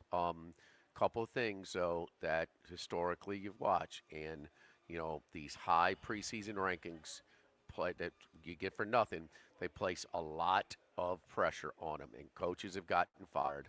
I mean, this is James Franklin. I mean, He's won a lot there. I mean, we know he struggles in the big games. Most coaches struggle in the big games, maybe not to that degree, but he this is not Penn State in their heyday, which he took over. This was he at least stabilized them and became. I mean, I don't know, man. I didn't know Penn State was the program to say where they're having to pay the players now, and so they're not in the business as much as paying coaches not to coach, and they would be the one to bite $50 million. But it's also 12 years at a high expectation, high resource program is longer than most. That's going to be in the upper 15% maybe. If you just track them, I mean, it's up there. And so the preseason ranking applied more pressure. And then, man, you lost again on the big stage, okay? But then it carried over, and you lost where you hadn't lost at all. And I agree with you 100%, Charlie. They don't lose that game. They beat UCLA. They go right there anyway, and Northwestern. And then what we see this year, man, when you boosters, who's paying the money? Who told you? Yeah, I mean, the AD did just fire him without contacting the boosters. Y'all gonna help me out on this? Yeah, that money's not coming out of the chemistry They're department's all budget. there. They're all there watching the fans, cheer, chant, fire Franklin, fire Franklin. I mean, the whole thing. So it just kind of makes it you deal with the post game all the time. That emotion is high at that time. Instead of you got your little crew administration in your box, removed from most of the crowd. But when your home crowd is doing it, it does more damage to the job security of the coach. Jimmy, if people don't think that those decisions are not made or at the very least heavily Impacted. influenced by what happens in those suites and the athletic director's box on game day, you're not. Trust me when I tell you, I can. They're there to see the displeasure of either the empty seats or the displeasure of their fans. And the too. emotions running high. And I can look. You want to sit down and tell stories? I can tell you at least 2 LSU coaches who were fired or retained in the suites during the game. Okay, where the decision was actually flipped. Okay, I can give you not just one, but one's obvious, but I can give you another one that absolutely happened. But we talk about fireable record all the time. Franklin in the last 3 years was 34-8. They won 2 playoff games last year. I understand they weren't against the blue bloods of college football, but they made the Final Four of college football, and frankly, probably should have beat Notre Dame, but they didn't. That's kind of, I guess, part of it. And in 3 weeks, 15 days, you go out there. It was shocking to me. Would you have fired him? I don't. If you had the money in your pocket, if money was a problem, no, I got to let him finish the season. Yes, that's what I thought too. I'm not going to fire him on the Sunday after Northwestern. Oh, it's not good, and you're probably out because the schedule's not tough to begin with. And the worm is turned with the fans. I mean, it's going to be hard to bring them back and support him. I get that, but yesterday, no, I wouldn't have fired him yesterday. Imagine if I told you 365 days ago that James Franklin would be fired before Billy Napier. You couldn't even place a bet.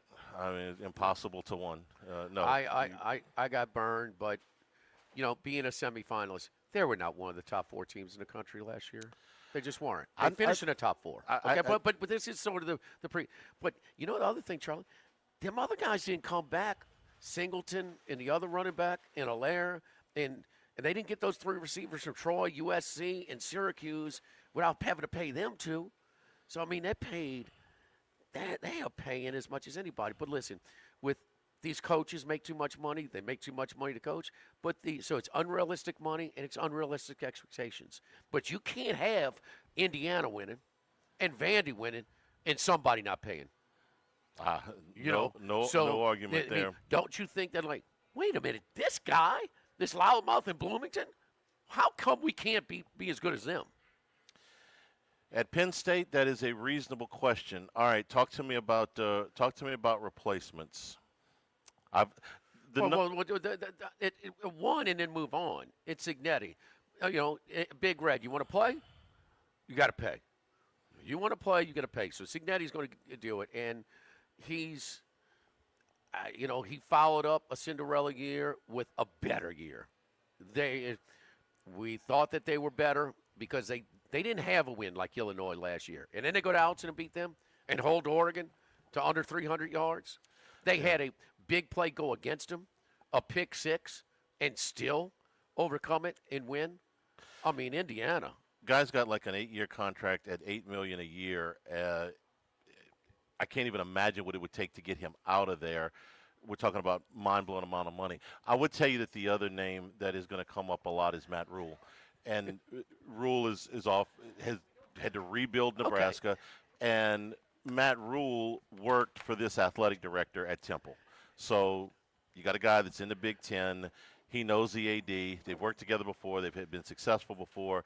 Matt Rule's name is, and of course, Rule played there too. So his name's going to come up. You just had Matt Rule. Matt Rule had what's the big wins he's got, Charlie? No, look. Where's his big wins, Charlie? He doesn't have any. Not in Nebraska. Well, no. he played at Temple. He played Notre Dame close. Mm-hmm.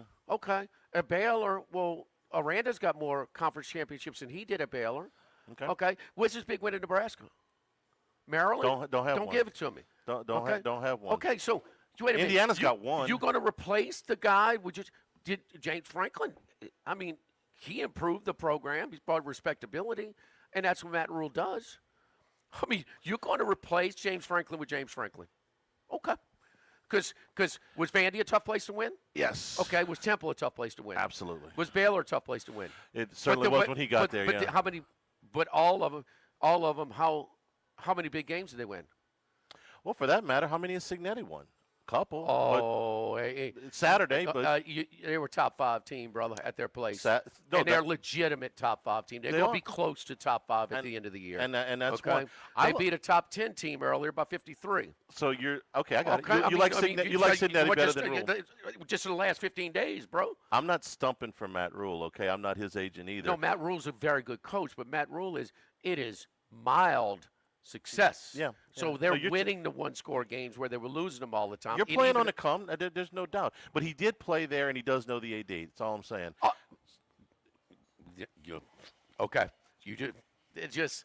Is that the move I would make? I just told you I would have probably kept Franklin for the rest of the year and then see how it. Matt Rule is going to win wherever he goes. Matt Rule, he's a. But the rules have changed on Matt Rule midstream too. And I don't know if he's adapting like this guy is with less resources and less money and less support. This guy's getting it done. Who's got the better roster right now? It's not close, Indiana or Nebraska. Oh, Indiana for sure. Okay. No, Signetti is the hottest thing in college football right now. I'm not arguing that at all. Indiana could. Indiana could. Give me that basketball money. We've dumped money on this forever. Bobby Knight's gone. Okay, I mean, let's play football. So, it's be interesting. Oh, they're out the business of paying coaches not to coach anymore, huh? Apparently not. They took last year off. You had so few coaches. There's your answer. There's your answer. You looking to expand? Go get Penn State in the SEC. I believe. No thanks. They're not. I believe Matt Rule has one ranked win in college football. East Carolina in his second year at Temple. Hey, go Charlie. Yeah, you're not putting that on the billboard. We beat ECU. Wait, Cincinnati ranked now? I'm sorry, he did beat Memphis the next year. You're not helping. You're not helping. You are not helping. And Navy. So 3 ranked wins at Tulane. That's it. That's it. Here's our new coach whose biggest wins are ECU, Temple, and Navy, and 3 wins. Tulane's in New Orleans, boy. Temple's in Philadelphia. Come on, man. What did Chris Massero say? Max, how do you deal with these guys? You're twice as smart as, huh? I mean, you don't know the difference between Temple and Tulane, huh? Temple. Temple. Our boy Dana Brown at the law offices of O.C. Brown, your law firm for a lifetime, 343-1111 and ocbrown.com. So, hey, you get in a wreck, call my man Dana Brown. Hey, how about this? Dad passes, got to do a succession and for his assets and things like this. And, man, it just gives me a headache trying to do all this red tape. Dana Brown and his staff are handling everything for me. Calming my stress and all that good stuff. So different reasons, for different stages of our lives. When something comes up, you think you may need legal representation, call Dana Brown at the law offices of O.C. Brown, 343-1111. Live at Chris's Specialty Food, live at lunch, 104.5 ESPN Baton Rouge. Live at lunch.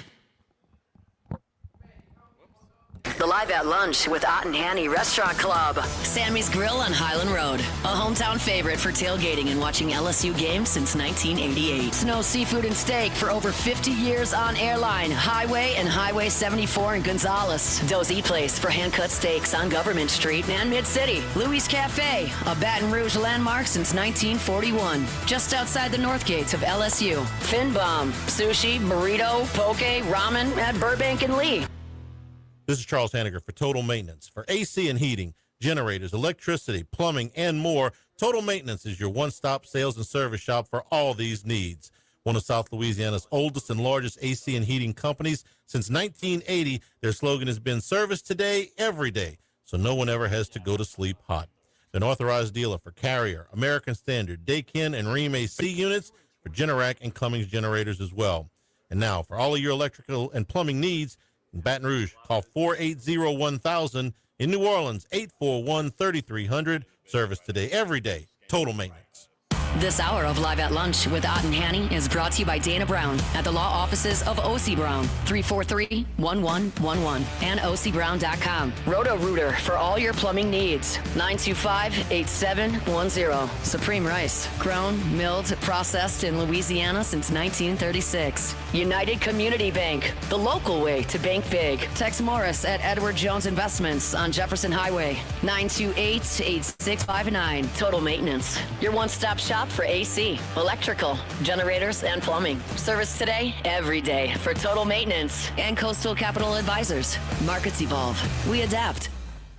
This is Buzzy Hydell for the Morris Insurance Group. Outdoorsmen in the state might be having a tough time right now finding policies to fit on the properties they love. If you've got a hunting camp, a boat, or an RV that has been difficult to insure, we want you to look again. For owners or renters, the Morris Insurance Group can help you all the way to the duck camp or the fishing boat.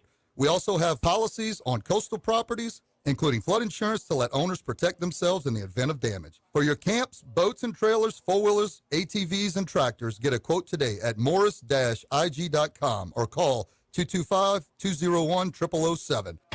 Now everybody's been to Louis Cafe by campus. Heck, it's been around since over 80 years now. We're still doing delicious omelets like the Mitchell, cheesy grits, big cheesy Lou, and those Louis original Cajun hash browns. We now offer a pickup window. Just call in your order at 346-8221. Give us 15 or 20 minutes, and we'll have it ready for you. Our hours are now 6:30 a.m. to 2:30 p.m., 7 days a week. So next time you visit campus, make it a point to stop by and visit an old friend. Louis Cafe, just outside the north gates of LSU.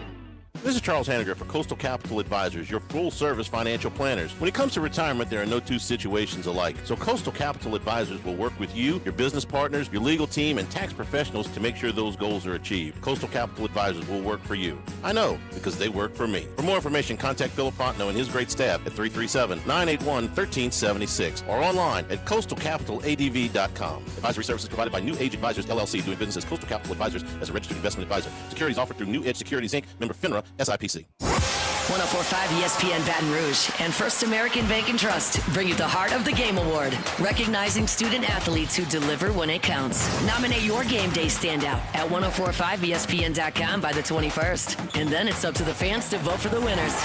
Each winner gets a $250 gift card, a custom award, and the spotlight they've earned. Presented by First American Bank and Trust, a banking tradition since 1910. Click through the static and listen to 104.5 ESPN Baton Rouge in high definition. Simply tune to 98.1 and select HD2.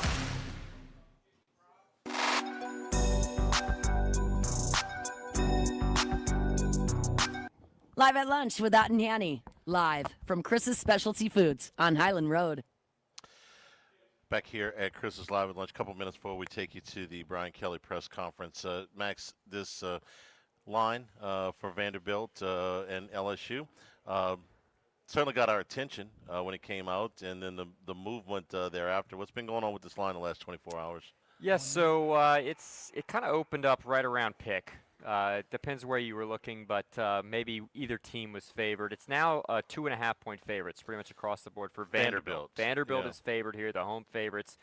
The look-ahead line on these last week was LSU by 3, so there has been some shift despite LSU covering against the number last week. Vanderbilt getting some support in the market so far. And they were off last sharp week. respected money all over, yeah. And I like what I saw at LSU to try and move forward. You know, some things. The running game was better. Trades, you could see that comfort zone.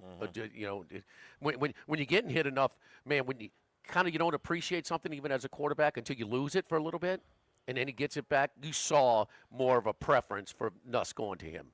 And so he knows he has that. So there's some interesting game, and Delicano had some real interesting thoughts about Vandy's passing game against this really good pass coverage team. Back after the press conference here at Chris Specialty Foods, 104.5 ESPN Baton Rouge.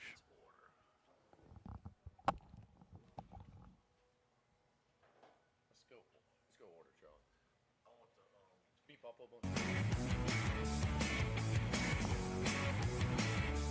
Coming up, stations, your countdown until airtime will be your 30-second mark when the network will go silent. Stand by for your final 30-second mark until airtime. Coming in 5, 4, 3, 2, 1. Mark. 30 seconds.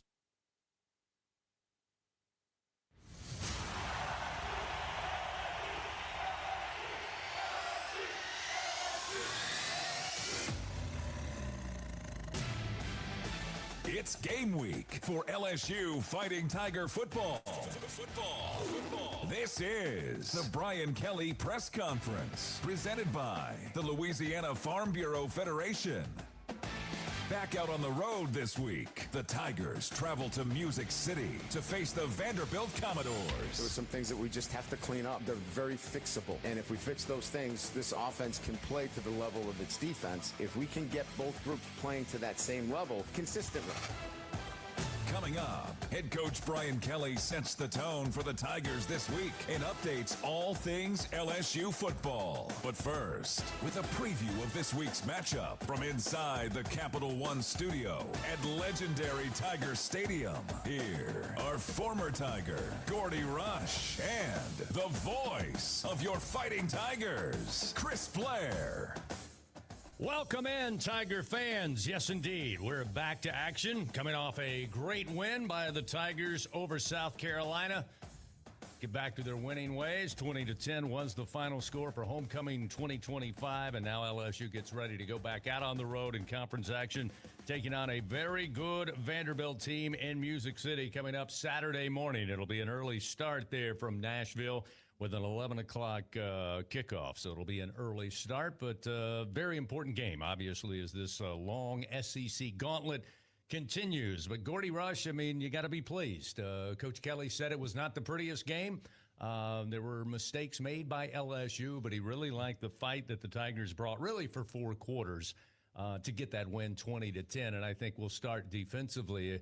I mean, Lenoris Sellers, he's given people fits. He gave LSU fits in that first half last year at Williams-Brice Stadium.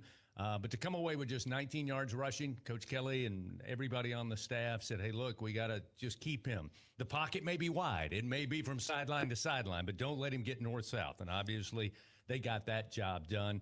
Able to find some pressure. Looked like in the second quarter, Coach Baker started getting a little more aggressive. They were able to find that pain point on the offensive line for South Carolina and really went after it time and time again. And, again, defensively good.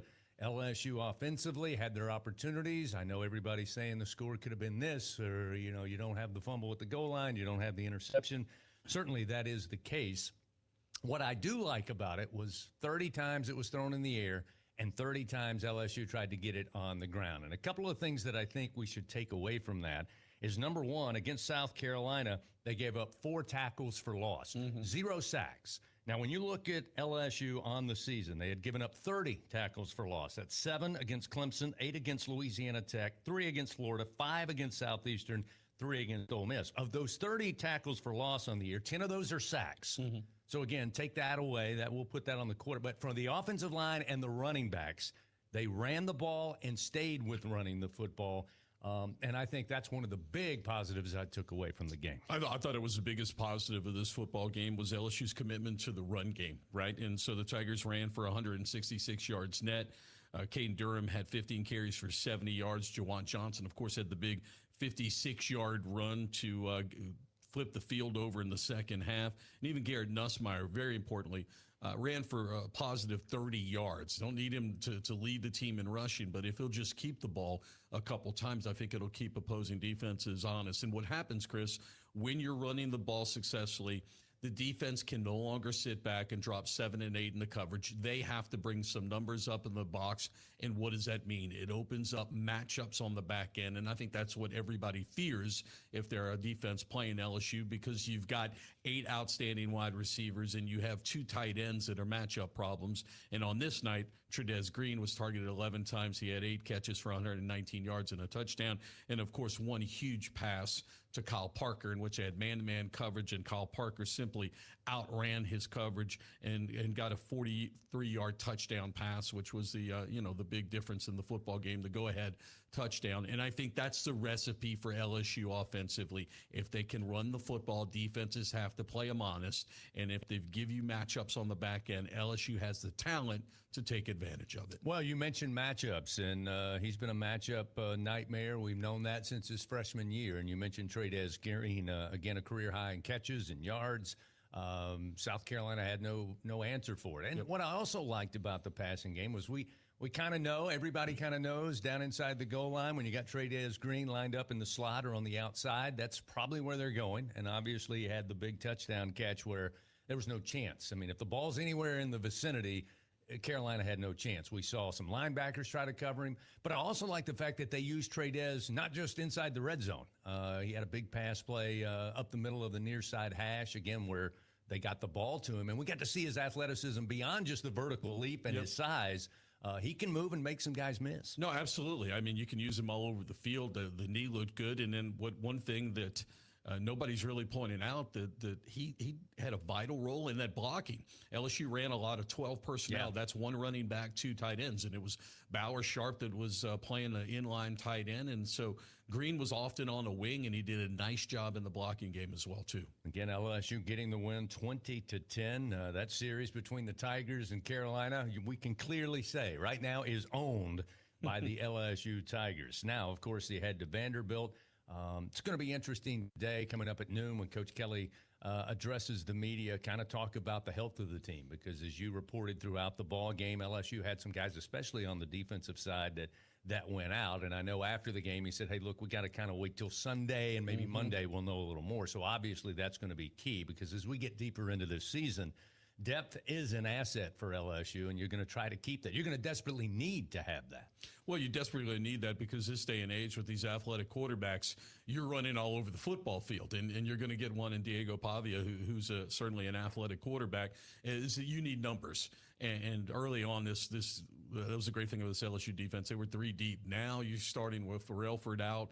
Jamar Cooper, we'll find out a little bit more about him. Bernard Gooden went into the locker room late in that football game. Hopefully some people are going to be able to get back and be ready to play on Saturday. Well, a couple of shout-outs. First off to Kyle Parker, who we mentioned. Trudez Green had a monster night. Kyle Parker also had a career night and really stepped up without the kind of go-to guy in Aaron Anderson. And I really thought we saw Kyle Parker start to be a weapon that other teams are certainly going to have to fear when he's rotated in. No question. Kyle Parker was able to come into Anderson's role at the slot receiver, and on that touchdown pass, it's man-to-man coverage, and there was a free safety that's high, and he's free, just kind of playing center field. And it was just a great route. It was a little rub route, and they tried to pick off defenders, and Parker got separation and then simply was fast enough to outrun the free safety to the goal line. And that's what you need. And look, this LSU receiving group is so talented. I keep talking about 8 guys. Chris Hilton's out there. Nick Anderson. Thomas is fantastic. Go on and on. A lot of people forgot about Kyle Parker, and Parker is explosive, and he can make plays. Again, I think the big takeaway was you get the win 20-10.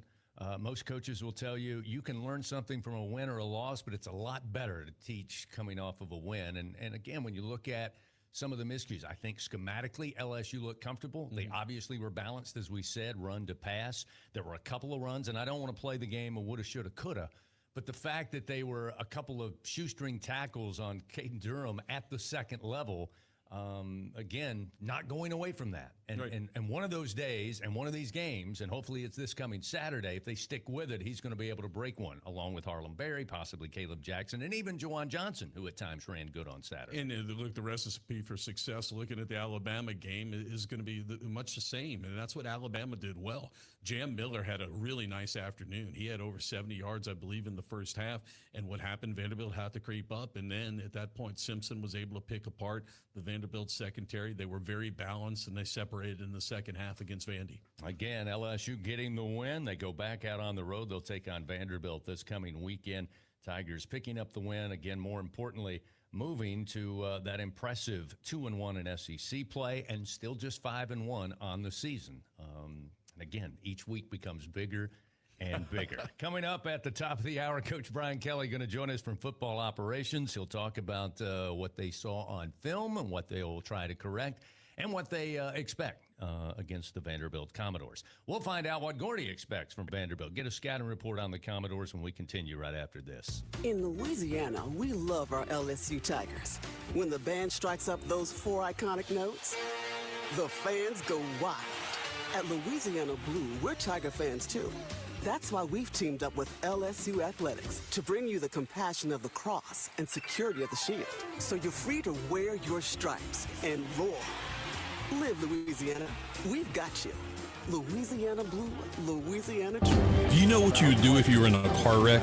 It's easy to panic when you or someone you care about is hurt in an accident. Who will pay the medical bills? Who will pay the car repair? Who will deal with the insurance companies for you? Protect your rights. You need someone you can trust. Call the law offices of O.C. Brown at 343-1111. The law offices of O.C. Brown will handle everything for you. 343-1111 or online at ocbrown.com. We want to be your law firm for a lifetime. This is Charles Hanniger for Home Bank. If you're tired of the impersonal, one-size-fits-all style of banking, you deserve a bank that delivers exceptional service and personalized attention to your needs. That's the Home Bank standard. Since 1908, Home Bank has been a trusted financial partner for your businesses and families because they go the extra mile to help you reach your goals. See for yourself why Home Bank is good for business and good for life. Stop by any South Louisiana, Houston, or Natchez area location or find out more at home24bank.com. Home Bank, member FDIC. The Louisiana Farm Bureau Federation, the voice of Louisiana agriculture. Champions make plays on the field and in life. With LSU Online, you can keep your career moving, earn your degree, and still run your own game plan. Learn anytime from anywhere and take the next step toward your goal line. It's time to make your move, Tiger fans. Visit online.lsu.edu. LSU Online. Win where you are.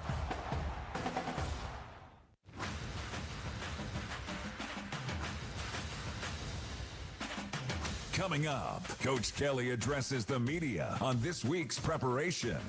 This is the Brian Kelly Press Conference, presented by the Louisiana Farm Bureau Federation. Here again are Gordy and Chris. This coming Saturday morning, the Tigers head to Music City. They'll take on the Vanderbilt Commodores. 11 a.m. thereabouts will be kick time. We'll get things started on the network. Early start. Yeah, around 9 a.m. Be an early start for us over there in Nashville, Gordy. But let's talk a little bit before Coach Kelly joins us from football operation. It's the joke, and we've kind of been saying it for the last couple of years, but it's certainly true now. Not your daddies, not your granddaddies, not your, third cousin removed Vanderbilt team. This is an extraordinarily efficient job by Clark Lee since taking over there. It means a lot to him. We knew that when he was hired. And he takes a lot of pride in it, as you would expect, and he's really built a solid football team. And obviously, Diego Pavia gets a lot of the headlines, deservedly so, after last year's kind of breakout. And he kind of, I don't know how to put it softly, he kind of draws that attention. I think he thrives on that. But this is a team that, as you pointed out before we went on the air, I mean, he's one of the pieces, but when you look at some of the other pieces on the offensive side and you look at this defense that Coach Lee has built, that's why this is a Vanderbilt team that is awfully dangerous, not just on a given game. This isn't, a trap game anymore. This is a game where you got to be ready to go. They've only played 2 conference games. Came up short to Alabama, obviously, but it's a really good team. And it's interesting because I pulled all of the statistical comparisons in just SEC play. Obviously, LSU with 3 games under their belt, Vanderbilt with just 2. You start looking at offense, defense, scoring, red zone efficiency, turnover margin. I mean, LSU and Vanderbilt are right there, near each other. No, absolutely. And of course, the 2 games in the SEC, Vanderbilt, as we talked about, they knocked Lenore Sellers out of the game at South Carolina, and they were able to separate in the second half in that one. And then they lost 30 to 14 down in Tuscaloosa a couple weeks back. Look, I think Clark Lee has done a really solid job coming down from Notre Dame. Big part of that, he went and got Tim Beck and Jerry Kill from New Mexico State. They brought some pretty good football players with them over in Diego Pavia, and then Eli Sowers there, who's their outstanding tight end. Both came from New Mexico State. And then he did a really nice job of hitting the transfer portal, as did everyone in the SEC. I believe, looking at some stats, Vanderbilt spent about $4 or $5 million in the transfer portal. They got 20 people. And most importantly, they filled in some numbers and some starters they were missing on the offensive and defensive line. They got 3 starters on the offensive line via the transfer portal and 3 impact players in their front 7. And with that, who doesn't want to come play for Vanderbilt in Nashville and the SEC? And again, this is a very good football team that's going to play in postseason for the 2nd year in a row. Clark Lee's done a nice job. Well, again, when you look at Vanderbilt, and taking nothing away, they play the teams that are on their schedule. That's why I pulled the numbers from the SEC games. Again, I know it's a small sample size at this point, but, it was a sideways win over Virginia Tech, which that game was fairly close early on, but 44-20 they pull away. Opened the season with Charleston Southern, 45-3, as that score should be. South Carolina, that was a game where if you go back and watch, that was a contested game until late in that second half, and suddenly the wheels completely came off. To your point, Lenore Sellers no longer in the game.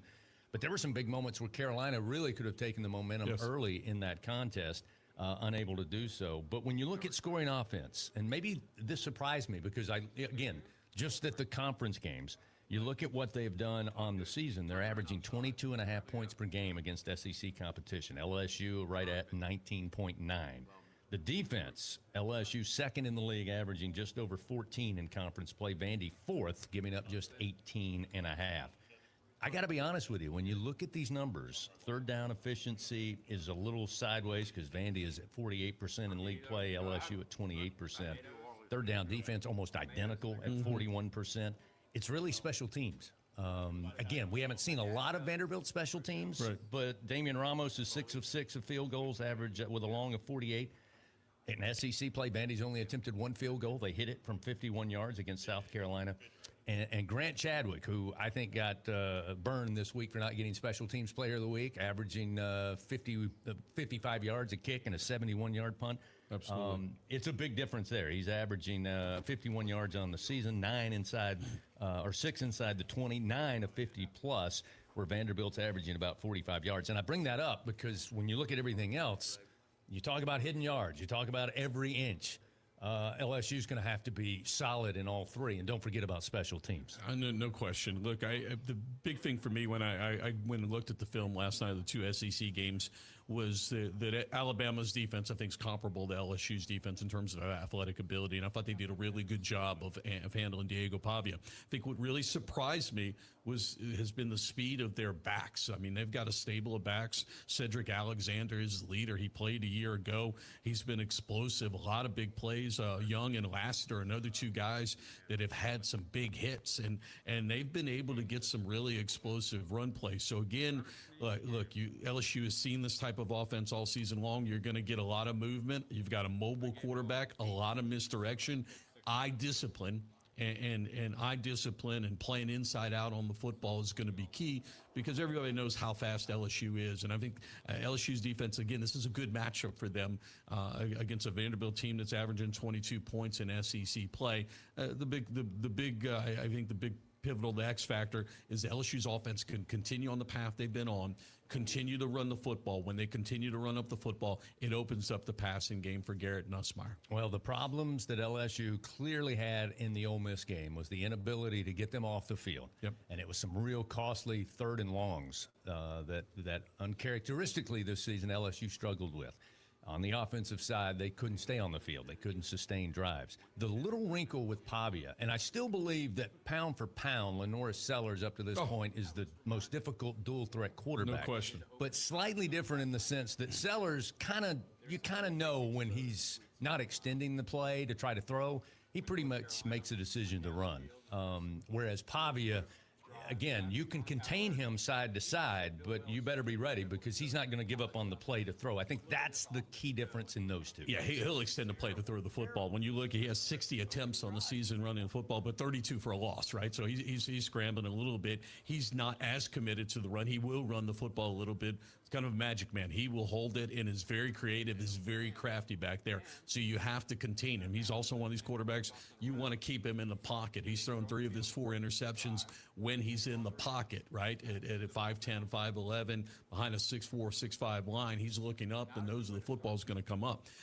Again, it's nothing that LSU hasn't seen going back to Klubnik and Clemson and Lagway at Florida, and certainly Chambliss at Ole Miss. You've seen all of these formations. It's being focused, keeping your eye disciplined, and doing what you do so well is just being athletic and getting after the ball carrier. Again, coming up at 11 a.m., it'll be LSU and Vanderbilt. You and I travel with the team. We've had these early games over the last couple of seasons. I really doesn't concern me because I've seen this LSU team prepare for those type of early starts. So, again, I think maybe Coach will be asked about it, but they do a pretty good job whether we're playing at 11 a.m. or 6 p.m., in having the team ready to go. But obviously that's got to be a concern. The other thing is, last time you and I were in Nashville was during the 2020 COVID season, but go back to the 19 season where that was a home game in Nashville. I don't think that's going to happen. They obviously have improved the stadium there at Vanderbilt, and with the success they've had over the last 2 years, every country music artist and every comedian that lives in Nashville, they all seem to live there now, either there or Austin. They're all coming out. So it's kind of an event now where it hasn't been before. And that's what I was going to point out. I was on the team 1990. We lost an 11 a.m. game at Vanderbilt, and there was probably 20,000 people in the stands, and you're yawning, and you certainly nobody expected anything about Vanderbilt. Now, Vanderbilt's on everybody's radar. It's sold out. They finished the stadium. Right? Last time you and I were there, I was sitting up in the stands. I was the only person on the visiting side, and there was cutouts of the LSU baseball team. Right. That they put during the pandemic. I think this is a big deal, and obviously, Pavia's brought some star power to Vanderbilt. This game was sold out a month ago. Yeah, no doubt about it. Well, we just received word that we do get the time for LSU and Texas A&M. No surprise here. The conference office and their television partner announced just now, actually, it'll be a 6:30 kick, thereabouts, Texas A&M and LSU here at Tiger Stadium. So not a surprise. Nope. I think that weekend, that's the matchup for prime time. So pass that along to you as well. But it'll be an early start this week. And I know there's going to be a lot of LSU fans going because, it's Nashville. It's a good destination to go. No disrespect to anywhere else in the league, but Nashville is a thriving, great American city.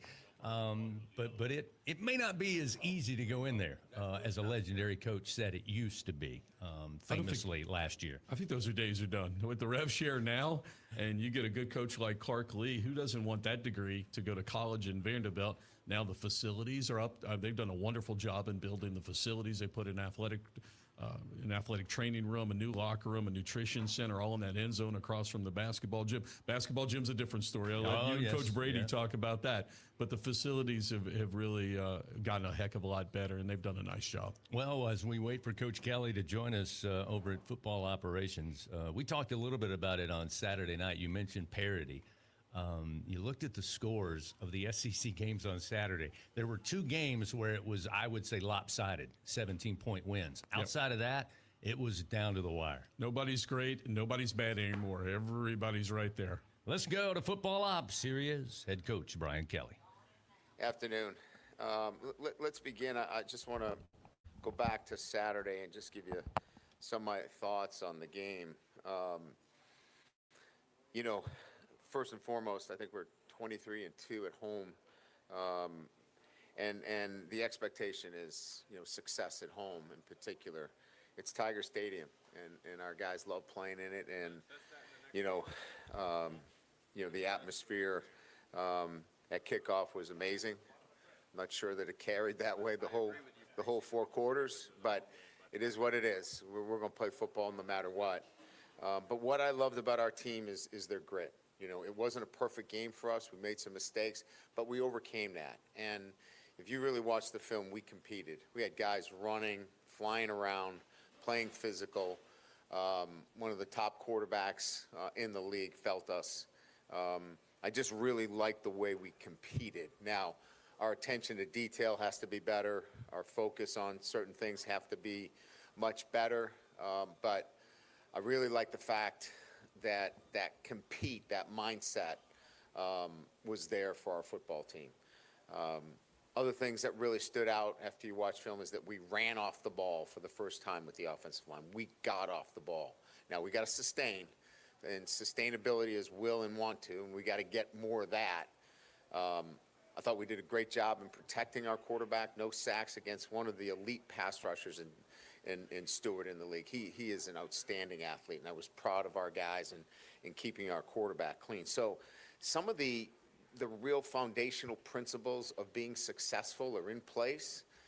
Some of the things that allow you to extend games and get away from your opponent, they're not in place. 73-yard run, yet we bottle up the run the whole game, but you know we're not in the right place when we should be, and we know that. So that's attention to detail. That's staying focused. Offensively, the turnovers, those are details that have to be cleaned up. You know, our tough territory coming out, we've got to be much better. We've got to set up field position with first downs in those tough territory areas. We have not been good enough there. We've put our defense in shorter fields because we haven't been able to, you know, get first downs needed in when the ball is backed up. And of course, in our blue zone, you know, 5-yard going in, 10-yard going in, that clearly has to be much better. So we know the areas that we need to improve on. They're all very much within our grasp of doing so. But we're going to have to do it over this next stretch. We're going to have to go on the road against Vanderbilt, who's a disciplined, well-coached, fundamentally sound football team, and do a great job in the running game. And so we're going to have to be better, quite frankly, in all the areas that I mentioned. But the foundational principles are exciting for me that I'm seeing, and now we've got to build off of those. So that's a little bit about the game itself. We know what we're getting. Clark Lee, obviously, coached with me. He's an outstanding coach. He's a great communicator. He's process-driven, and you can see that in the way their football team plays. So it'll be a great challenge going on the road. 11 a.m. start. We'll get them up early and get them rolling. But they're number 2 in the SEC in points scored. They're rushing top in the country. And so we know where it starts with Pavia at quarterback, an outstanding quarterback. He's the point guard and makes it happen. Really impressed with Alexander's growth from last year to this year as a runner. He's averaging 6 yards a carry. Eli Stowers he's up there with, you know, we're prejudiced because of our tight ends, but, you know, he is a top tight end in the country. And again, I mentioned their defense. Hurd leads the team in tackles. Great safety play. Their edge player, Capers, has got 4.5 sacks. So we know, again, the foundational principles of their team is based upon, you know, a strong process and believing in what they do, and they do it. So it'll be a great challenge for our football team. So with that, we'll open up to questions. Coach, this week was probably the best you guys have run the ball all year. Were there any like real adjustments or schematic adjustments that we noticed that you guys were a lot more under center with your run game this week? Yeah, you know, I think it's just been an evolution. I think it starts with getting off the ball. I think it starts with, you know, aiming points for our offensive line. A lot of the things that take time to come together is starting to come to fruition. And so the run game, as I said, has got to be central to our overall offensive efficiency, but it's got to show itself in other areas as well. So we've got some work to do. Coach, with Garrett and the decision-making, is it a case of he's a fifth-year senior, he knows better, he's been coached this many times, or how much coaching do you still give him on some of these decisions and the mistakes he's making without paralyzing him? It's a fair question, Jacques. You know, I think we're trying to balance this. He plays with a swagger, and he's better with a swagger, right? Don't know that he had that the previous weeks. Thought he was a little bit robotic. And we said, listen, you needed to be Garrett Nussmeier. And he was. Unfortunately, some of that comes with some mistakes. I think that that's an aberration, the mistake that was in the red zone, and something that he would immediately say, I should have had my eyes on that safety, because that's my read. But I like the version of Garrett Nussmeier we saw. He was a lot more confident. He was a lot more active in the pocket. He had an opportunity to run a couple of times. That's the version we want. We want to clean up those, what I would call uncharacteristic mistakes.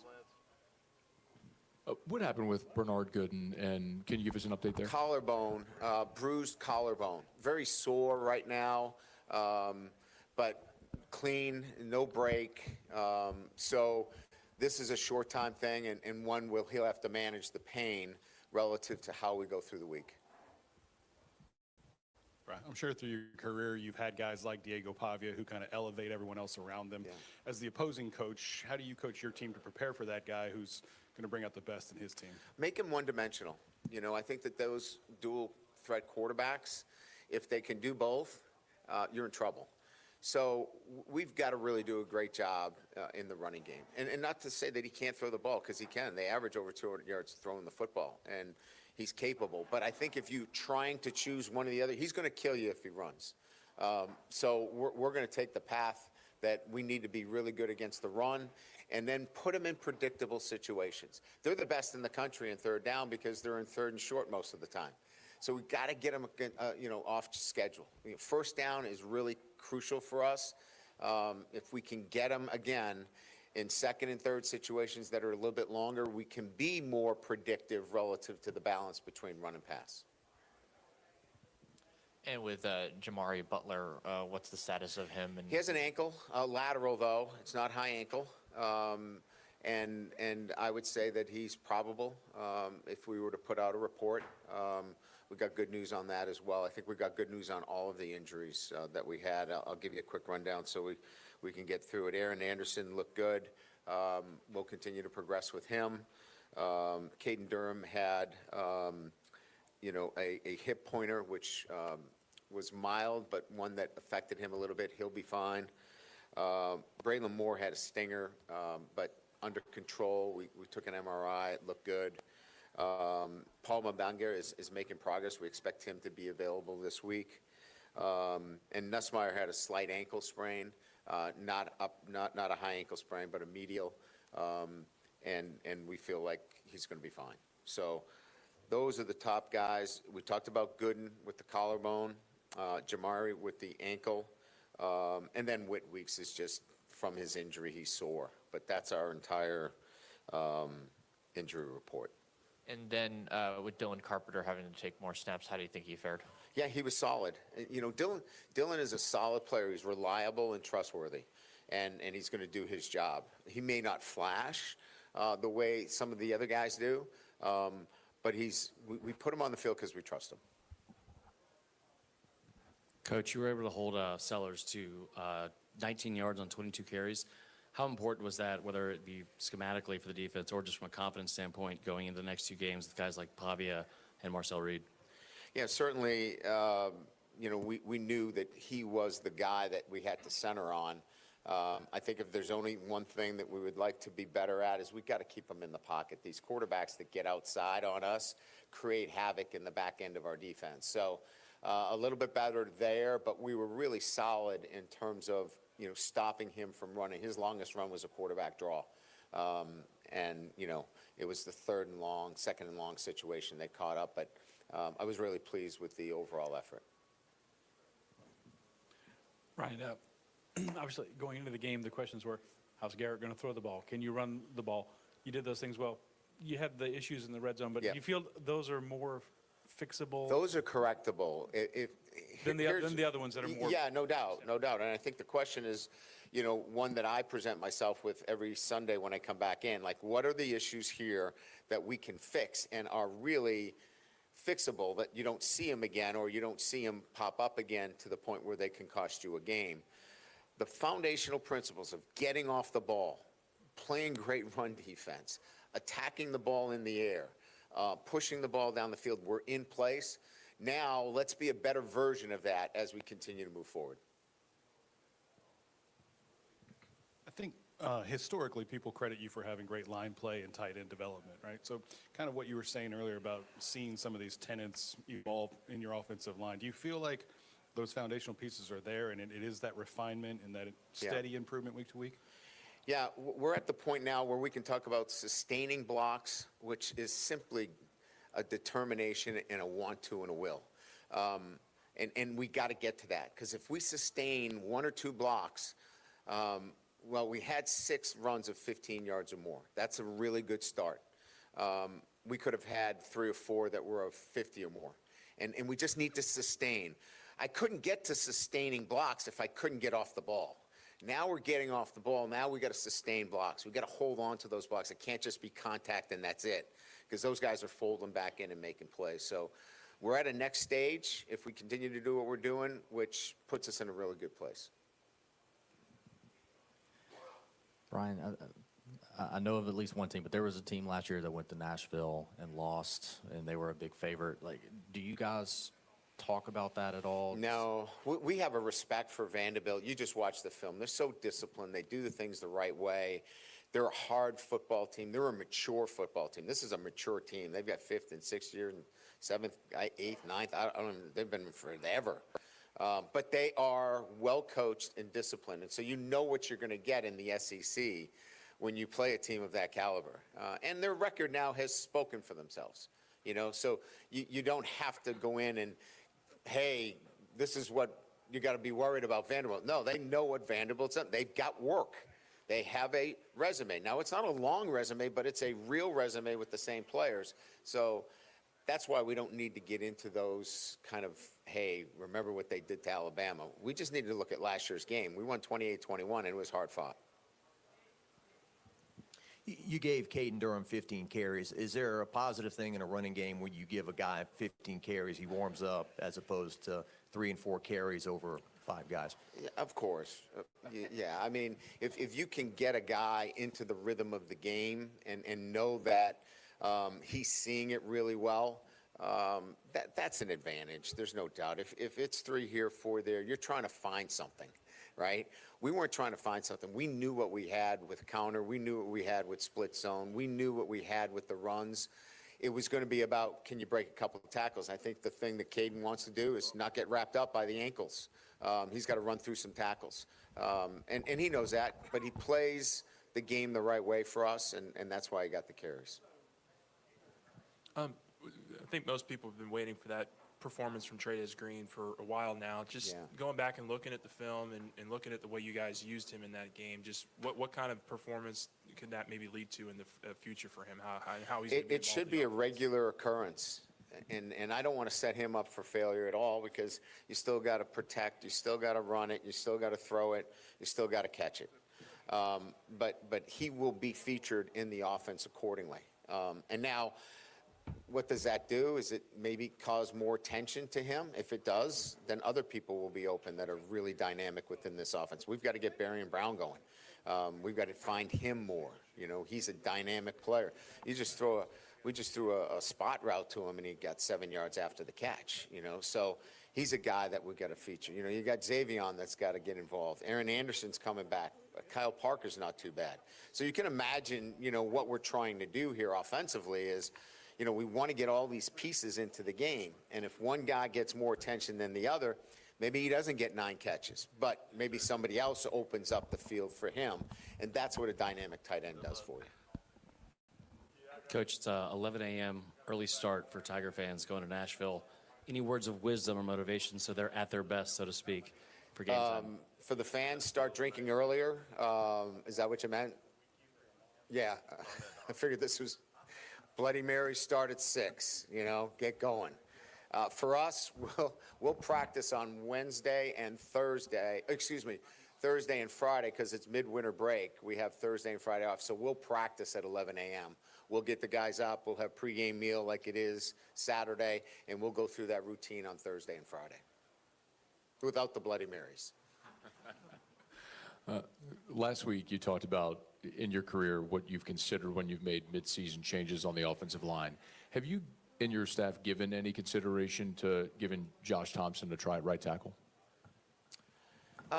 We did, but we're willing to live with some mistakes out at right tackle because we think his future is so bright. So when you go into that whole process of thinking about it, do you thwart his growth of what he needs to see every day? He was really good against six and pass protection, really good. That guy is outstanding. He's as good as I've seen. He is so quick. He's got a power move. He's got an edge move, and he did a great job. We've got to get him better in the run game. And that's where, at times, you want to put Josh out there. But we're going to live with him. And I'm proud of him. He's growing. He's learning this game. And that's a big part of this. You know, O-line awareness, O-line instincts, some have it, some don't. Some you got to really give them reps. And that's what this is about. He needs to play. I think we all noticed a little bit more zip on Garrett's balls down the field this past game. Is it as simple as stepping into your throws, and does that really have as much to do with trusting your protection as anything? You know, all of those things are part of it, but the bottom line is he was healthy.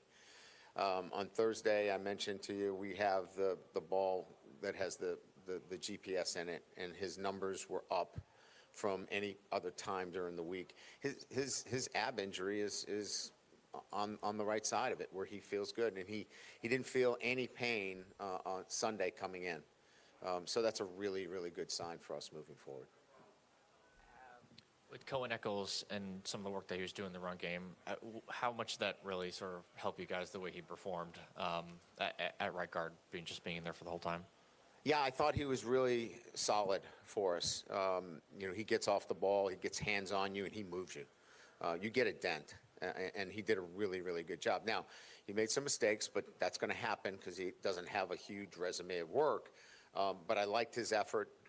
It was really, really solid. Our guard and center play was the best it's been all year. And it happens in the triangle. That's where it has to happen. That group right there has got to get off the ball and get you some initial movement. And that's where we were better.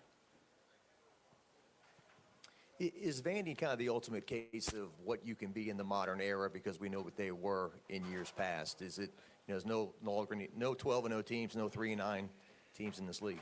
Well, what's the average difference of winning this year in the SEC is like 10 points. That's the average. It was 17. So it's top to bottom in the SEC, and it's the ability to commit. You can see what they're doing at their stadium. They're committing millions of dollars into their program. It starts with an institutional commitment, then leadership, and then the ability to develop your players and putting a roster together. All those three things have hit at Vanderbilt. And quite frankly, they've hit at the same time, all of those. And so that's why you got a good football team you're playing. With Mansour Delane, has he been even better than you guys thought he would be since coming over? Like, is he taking another whole step into his game since he's arrived here? We thought we got the best corner in the portal, and he is playing to that level. And, you know, you hope that you've made a good decision in vetting out all of the opportunities that are there. But he has delivered. He's purposeful in his work. He is fearless in his preparation.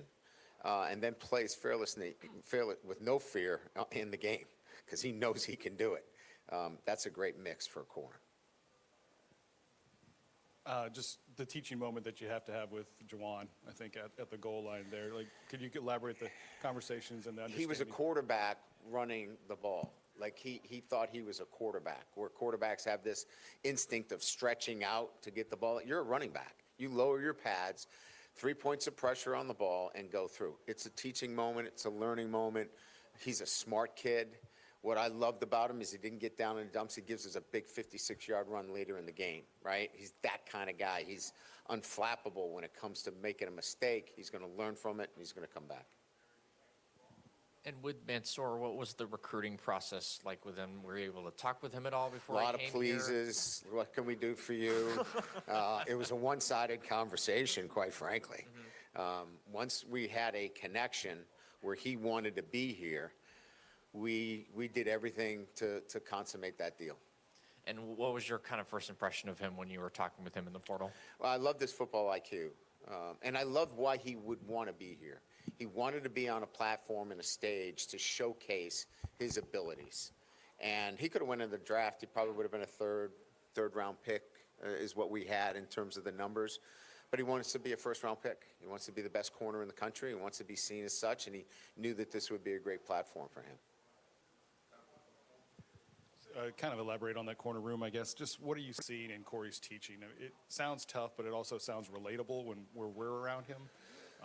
There's no room for wiggle room. It's you do it this way, exactly this way, or that's.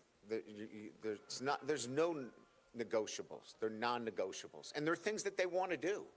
Like, he's teaching them the things they want. And then you can't put this on top of it because it's your flair. This is how we do it. It's non-negotiable. And if you want to play, this is how you do it. And the guys have adapted easily to that kind of teaching. It seems like at least every receiver at any point in time through the first 6 games have had a moment where they've dropped the ball. Obviously, Hilton drops the deep ball Saturday night. Just are those things that you guys just continue to hammer in? Is it like just a momentary lack of focus, or what goes into the drop? Yeah, I think it's just confidence. He's got to build his own confidence, in that. He's capable of doing. Look, he can run by anybody. I mean, so you've got that covered. Now, just have the confidence that you're going to do it. We've got confidence in him. We keep putting him out there, or we wouldn't have confidence. We've got confidence that he can do it. Now he's got to go and have the confidence in himself, and I believe he'll do that. I mean, he's a mature player. He's a smart player. He knows he's got to make those catches, but we're going to keep going to him. Thank you. Coach Brian Kelly, this week's press conference as LSU gets ready to head to Nashville, Tennessee, take on the Vanderbilt Commodores coming up this Saturday morning at 11 a.m. We'll take a quick timeout, come back, some final news and notes before we send you on your way. What a matchup we've got, folks. Just nonstop action. The energy is electric, and the fans are all in. An intense game like this calls for a Coca-Cola. Crisp and refreshing. That's a game changer. Yeah, that taste scores every time. And just like that, they're back at it. Passionate fans and an ice-cold Coca-Cola. Now that's a winning combo. No matter the team, no matter the sport, everyone knows. When it comes to celebrating life, there's no better place than Ruffino's. With locations in Baton Rouge and Lafayette, Ruffino's is a steak, seafood, and Italian-inspired restaurant that focuses on the celebration of life, regardless of the occasion. Whether it's the food they serve or the service they provide, their goal is to ensure a remarkable experience for their guests that is always remembered. To view our menu, visit Ruffino'sRestaurant.com. Ruffino's, where Louisiana comes to celebrate life. Sometimes it's so hard to find someone to do home repair, odd jobs due to storm damage, or just regular wear and tear over time to your home. Do like I did and call Clean Sweep Restoration and Demolition. Roofing, flooring, debris removal, electric, sheetrock, painting, and much more. Pretty much whatever home maintenance you need, Clean Sweep can handle it. Call Pat Green at 300-7064 for a free no-obligation estimate. Fully licensed and insured, reasonably priced, and for over 20 years in the greater Baton Rouge area. Clean Sweep Restoration and Demolition, 300-7064. Brought to you by the National Highway Traffic Safety Administration and the Ad Council. For him, it wasn't the cancer that almost took his life. It was an infection his body wasn't strong enough to fight. Antibiotic resistance is a global crisis targeting those who are already vulnerable and claiming over 1 million lives each year. But an LSU discovery is changing the game. Our unique biotech starves bacteria, stops growth, and gives the body a chance to heal. Because behind every breakthrough is a life worth saving. That's a wrap on this week's Brian Kelly press conference, presented by the Louisiana Farm Bureau Federation. For last-minute news and notes, once again, here is Chris Blair. Overall, pretty good news on the injury front coming out of the 20-10 win over South Carolina this past weekend, as Coach Brian Kelly alluded to. Looks like, again, be great to get Aaron Anderson back out there as a wideout. The other defensive players and offensive linemen slowly getting back to speed, but we may have an opportunity come this Saturday to get most, if not everybody, back out there at closer to 100%. Again, it was announced earlier today by the SEC and ESPN and ABC. Next week's game, a week from this Saturday, will be LSU and Texas A&M at Tiger Stadium with a kickoff around 6:30. That one televised on ABC. This coming weekend, 11 a.m. We'll get it started at 9 o'clock with LSU Game Day. Marlon Favorite, Brandon Taylor, Hunt Palmer will get the day started for us. Jacob Hester, Gordy Rush will join me from Vanderbilt with kickoff again set for just after 11 a.m. Hope you'll come out this coming Thursday. Another edition of the Brian Kelly Show live from TJ Ribs.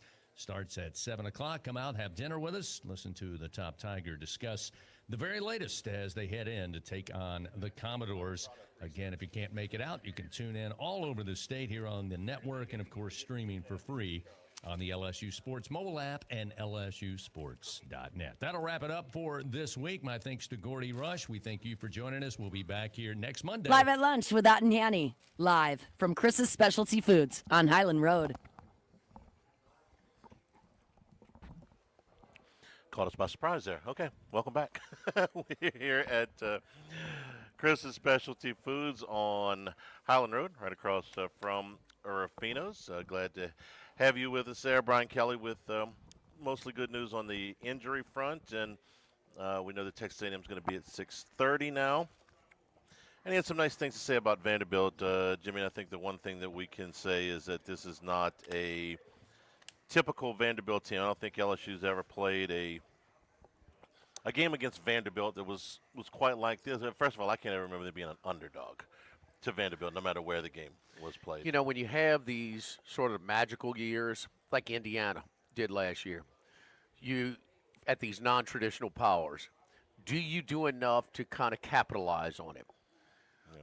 And Indiana's doing it. Signetti is riding him. And Vanderbilt is. And I also, you know, and he talked about sort of institutional commitment. You know, Charlie, they didn't even have an athletic administrative program or an AD at one time. I mean, you know, it was like just sitting on the side and collecting checks, taking their beatings. We'll go compete in the other sports because we can't get enough quality guys, the size, strength, and speed to compete in this league. So we're just going to take our licks, collect our check, and move on. It's like an 8-game rent-a-win schedule every year. They changed it, and Pavia is giving them a chance. I am very impressed with their overall roster. We know about Pavia, and we know about Pavia's impact on the locker room, on the guys that, man, you know, when those other guys are, man, that's our leader. We know he ain't scared of nothing. And, man, they play hard. But they got a little bit more size, a little bit more speed. I go to Tom again. You know, that Alabama game, I was really impressed with Alabama because I thought Ty Simpson played well. I thought some breaks went against Vanderbilt, 2 red zone turnovers, and they're still it's a 6-point game in the middle of the fourth quarter. And now more than ever, it's not about traditions, how much money. So but you have to give your boosters, your alumni, something positive to put their money behind. Nobody wants to back just a loser. And, you know, the results 10, 12 years ago, I mean, they're going to have problems getting people excited about supporting it with the money. Now, and they've relaxed some of the admissions with the student athletes, in which I'm fine with. You have to if you're going to compete, because the other ones are. And I think that the old little darling schedule Vanderbilt, they still have a ceiling, but that rent-a-win on your conference schedule, bro, I think that might be gone. It'll be interesting to see if they can sustain it when Pavia leaves. Vanderbilt's had little pockets of success at times. The Franklin run. Very little. Very little, absolutely. The Franklin run, okay, which was the modest best run by anybody else's standards, not even but close. by theirs, it's the best. You got to go back to the 40s and crap. Yeah, modern-day football, yes. You know, it's not like you haven't had any talent go through there. Jay Cutler was a first-round pick as a quarterback. But it's been just very, very little and completely unsustainable. This feels, or if you had the quarterback eventually leaves, if you got a transcendent player, when Pavia leaves, that's going to be a big void. If Vanderbilt's ever got a coach that could elevate them, well, somebody's going to come poach him. And last time that's what happened with Franklin. Is that going to happen with Clark Lee? Or are they going to make that bigger commitment? He's going to say, hey, you know what? I'm going to stick it out here. I'm going to stay here. He's one of their guys. Can they fend off? I'm not saying Penn State's going to come calling for him, but can they fend off if he has if he has post-Pavia success, can they fend off bigger fish? I don't know. Yeah, Well, you just brought up another James Franklin, so why wouldn't they go get another Vanderbilt coach? Talk about Penn State. I'm just saying, it's a lot of might be a hard sell. This whole Penn State thing has just got so many little layers of just fun stuff. But I think they're going to miss Pavia. I mean, anybody would miss a guy like Pavia, okay? Especially this underdog where he's got this. And Clark Lee preaches it too, but we've heard Vanderbilt coach preaches it and get their brains kicked in for years, trying to stay positive and trying to, say how many things they got great to sell in the city of Nashville and all that BS, but it's getting it done. And they're not just giving teams scares, they're beating them. They're beating some of these teams. And, I mean, when we slow down a little bit, when we get more scheduling, I want all of us to rank 1 to 16 the next 5 seasons, the power rating in the SEC, and then we'll decide who got the best shake of the permanents. We'll get to that later. Vandy's not at the bottom of my list, 1 to 5. And how many years can we say that in 35 years of doing this? Very few. The Franklin years, they weren't the worst teams in the league. Ooh, but they still weren't good. I mean, they would win their 3 or 4 non-conference games and maybe win 3 or 2 games, get into a bowl game, and throw a party. But they rarely had a winning conference record. I'm going to check that here real quick because I have James Franklin's record here pulled up for today. I don't know if they ever had a winning conference record in my lifetime. They did. They did one time? Franklin's second year, they were 5-3 in the league. That was in 2012. Okay.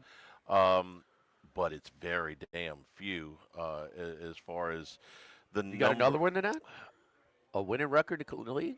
Winning records in the league for Vanderbilt, that one and the last time before that was scrolling, 1982. With Taylor Lear. George McIntyre was a coach. They went to a bowl game that year. They went to Air Force? Maybe. They did very good, Jimmy. They beat. They lost to Air Force. Sorry. Yeah. Well, no, they played. Military schools always win the bowl games. They did. So they played them. So it's 2 winning seasons since before 82. You got to go back to 1959. So that's and they were 3-2-2. Boy, that must have been a barn burner of a year, huh? 3-2-2 in the Southeast Conference in 1959. Man. When's the last time you've been favored over a top 10 team?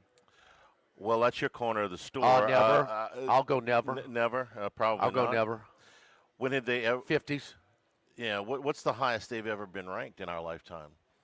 I mean, I can count probably on one hand the times I can remember them creeping into the top 25, much less the top 10. I mean, not very many. They got one coach fired. It's not in the league, but they got one fired this year. Yeah, that's right. He swept Virginia Tech. That's enough. and that's the thing. People still think it's cute. No, this is a roster that can compete. Alabama kind of looks like the best team in the league right?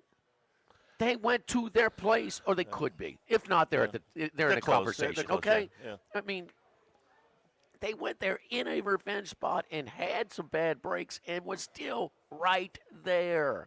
That's not this little cute little gimmicky Vandy.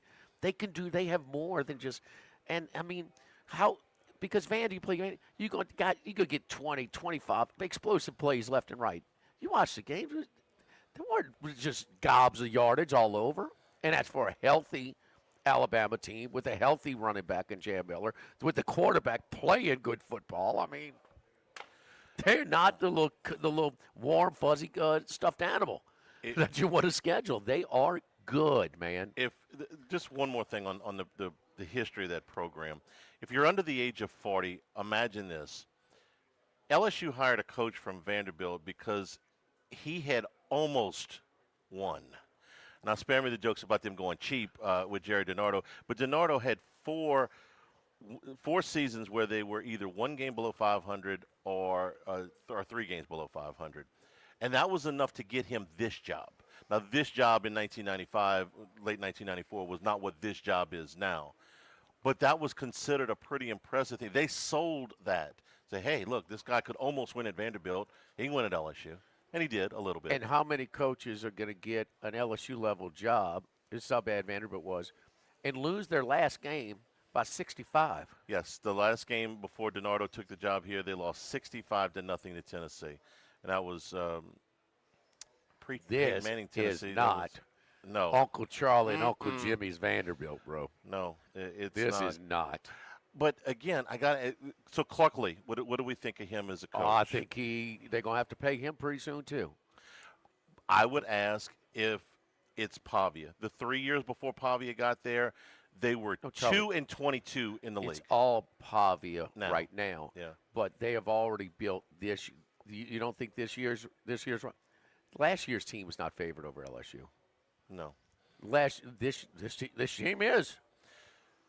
And they beat Alabama, but they also played Texas 3 points in Nashville last year. And Texas was pretty damn good. That game, the score was a little deceiving, but they didn't get embarrassed either. No, they had a pick six, kind of a 50-50 call that would have I agree. actually. The game wasn't as close as it appeared on the scoreboard, but they didn't. Yeah, they fell behind 14-0 in that game. Yeah. 13-0, 14-0. I think they got a little tired as the season went on. Well, and maybe so, but the whole roster, the yardstick, Texas was clearly should have won by more. I agree. Well, they could afford on the road to go in the hole 2 touchdowns and still win without Vandy having the ball in a 1-possession game in the fourth quarter. Yeah. Okay, that's not happening this year. That is not happening, and that tells you the rest of the team, the rest of the roster is better. They utilize, and so guess what? Next year they'll get a better quarterback. They won't get that quarterback they had 10 years ago. You want to be the next Diego Pavia? Come on in. You see what it does, and we're going to pay you. And I'm not saying, but they could be what Kentucky has been over the last 10 years, which we thought that Mark Stoops was getting every inch out of that program.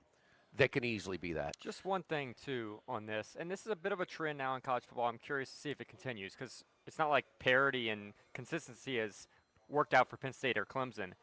But Jerry Kill came to Vanderbilt with Diego Pavia. That's part of how I think they got in there to Vanderbilt. He's a consultant for them. He's been there the last 2 years. He's certainly a part of this.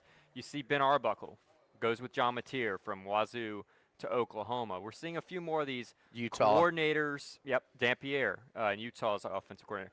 More of these coaches kind of going with quarterbacks. Well, you saw it because of the success last year. Now, all of these quarterbacks do a little bit things differently. But, yeah, you see these package deals.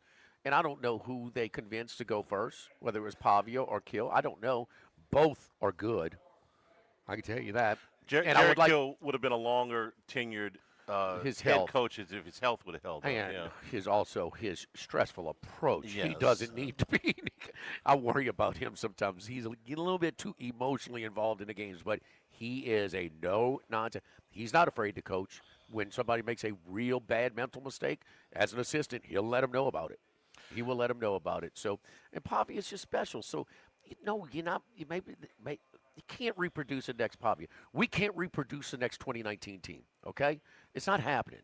But man, they've already taken the steps, Charlie.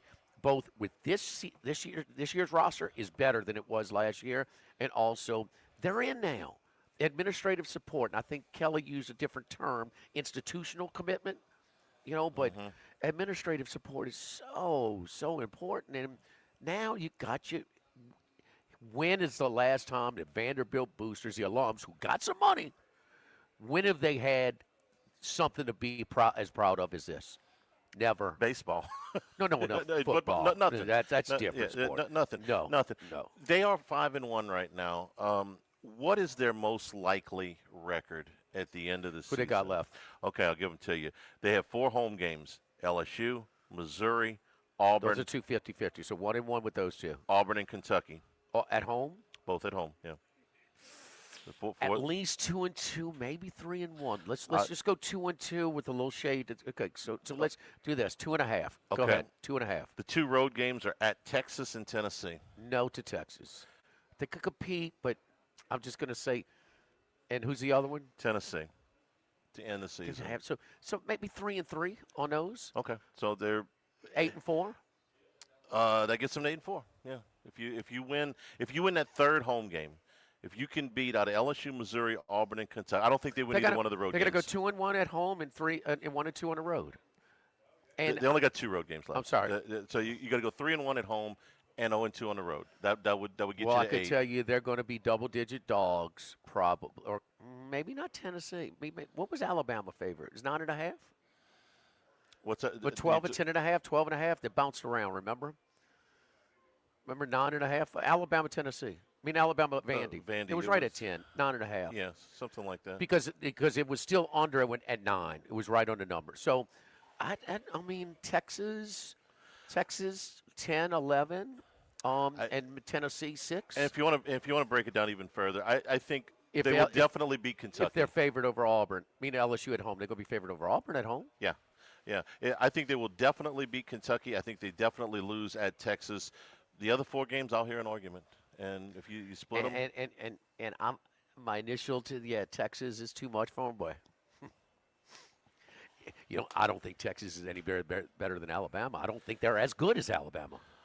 No, the Alabama quarterback's playing at a higher level. Manning was better Saturday, but offensive line better? No, Alabama. Oh yeah, absolutely. Receivers better? Yes. Runner game better? Yeah. Quarterback better? Yeah. The whole damn unit's they're better. Yeah, they're better. Yeah, I agree. Yeah, so they competed in Tuscaloosa, so they can't compete in Austin. Maybe they can. I just don't. I don't think they win. Maybe I shouldn't Guess say. What, Charlie? Hey man, a lot of games you thought they couldn't win and winning this year more than usual. Me too. Okay. Me too. Well, Me too. who but that is the toughest game on their schedule, and I'm sorry, they competed with as good or if not a tougher team to them, and a revenge spot, which Texas doesn't have. Who did here. they beat this year though that you really didn't think that they were going to beat? Did you like Virginia Tech? I did like Virginia Tech. Okay. I bet them. The South Carolina game, I think if Sellers plays the whole game, it's closer. I took Van. I was just tired of. I learned my lesson. I'm tired of going against Pavia. The other 3 games: Utah State, Georgia State, Charleston Southern. But look Vanderbilt, how much of the coverage, the no, margin. no. They're covering by like 20 points a game. Blown a lot of these teams out, and there's no such thing. I'm sorry, as a rental win at Vandy. There hasn't been in the past. Those non-conference. I mean, when they played Middle Tennessee, it was a kind of a flip of a coin. A lot of those. I saw enough in Tuscaloosa that this team can compete. Yeah, no, this team can compete. I'm worried they're going to win Saturday. Well, forget about compete. Well, I mean, all the sharp money is on Vanderbilt. I would take 21-20 LSU and get on the plane and come home. Now, Mike Delicano says this is a similar passing attack as South Carolina. It's not a rhythmic, on-time passing attack. It is a passing attack that is off schedule a little bit in the improvisational plays by both these type of quarterbacks. As differently as they look physically, they are similar in that they won't let the ball go initially. He has these, Kelly talked about, over 200 yards a game that could pass. Oh, well, Sellers, his numbers, top 10 passing attempt. But this matchup is very difficult for that passing game. So that's what Mike brought to the table yesterday. Don't forget our friends over at Total Maintenance. Total Maintenance, my buddy Lucas Ragusa has been a part of the AC and heating company at every different position, at every different level for forever. So, I mean, it's one of South Louisiana's oldest and largest AC and heating companies, founded back in 1980. So, you know, we got over 50. Our team is 50 different workers. 30 of the 50 been working for at least a decade or more over at Total Maintenance. Something happens today, we same-day service. I'm out of service today. Every day means you will never sleep hot. You call today, you get service today. We're also factory-authorized dealers for Carrier, American Standard, Daikin, and Rheem products. For generators, we're Generac and Cummings factory-authorized dealers. So we service all homes and businesses with offices and staff in both New Orleans and Baton Rouge. Baton Rouge number, a unit breaks down, call 480-1000. 480-1000. Total Maintenance. Live at Chris's Specialty Foods, live at Lunch 104.5, ESPN Baton Rouge. Live at lunch. 1950, Phil's Oyster Bar started on Government Street. Then Gus Piazza took over in the 70s, and now his son Anthony is taking it to another level at the current location in South Downs. Oh,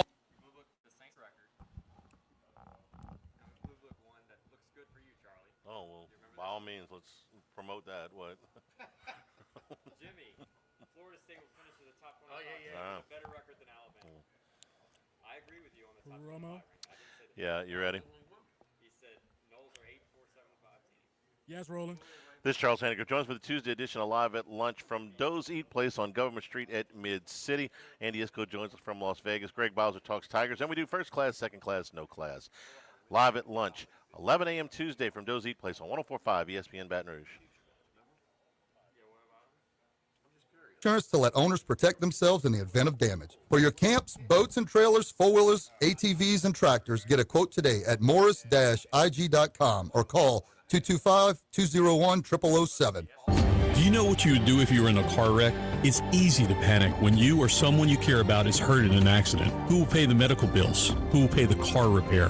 Who will deal with the insurance companies for you? Protect your rights. You need someone you can trust. Call the law offices of O.C. Brown at 343-1111. The law offices of O.C. Brown will handle everything for you. 343-1111 or online at ocbrown.com. We want to be your law firm for a lifetime. Attention vehicle owners. Before you trade your transportation, let K&M Automotive give your vehicle a new lease on life with a remanufactured product from Jasper Engines and Transmissions. A Jasper remanufactured engine, transmission, or differential will extend your vehicle's life, giving you the extra cash to do the things you really enjoy. And Jasper offers a 3-year, 100,000-mile nationwide parts and labor warranty. K&M Automotive, 636-2875. That's K&M Automotive, Segan near Perkins. When it comes to celebrating life, there's no better place than Ruffino's. With locations in Baton Rouge and Lafayette, Ruffino's is a steak, seafood, and Italian-inspired restaurant that focuses on the celebration of life, regardless of the occasion. Whether it's the food they serve or the service they provide, their goal is to ensure a remarkable experience for their guests that is always remembered. To view our menu, visit ruffinosrestaurant.com. Ruffino's, where Louisiana comes to celebrate life. Running a business can be difficult enough without the right relationship with your bank. With United Community Bank's local business bankers, you're not just a number, you're a partner. Contact Heath Meir, Nicole Glover, Hunter Creed, David Campbell, or David Henry to discuss how we can help your business today. United Community Bank, the local way to bank big. Locations from Baton Rouge to Golden Meadow. We've been serving the people of Southern Louisiana for over 60 years. United Community Bank, member FDIC, equal housing lender.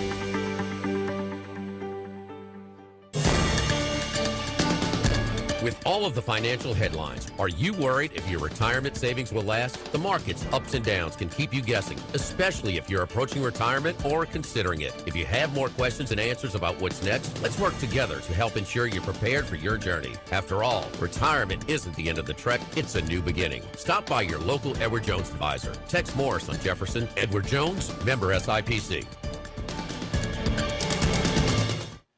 Get the 104.5 ESPN Baton Rouge mobile app powered by Bayou Ford and tap the microphone icon to send us your thoughts in an audio message. Your message could be played on air. Find our app in the Apple or Google Play Store. For direct links, visit 1045ESPN.com. Tigers, Saints, Southeastern Conference, all in one place. LouisianaSports.net. No paywalls, no article limits. It's just the coverage the Louisiana sports fans want. Bookmark it today. LouisianaSports.net.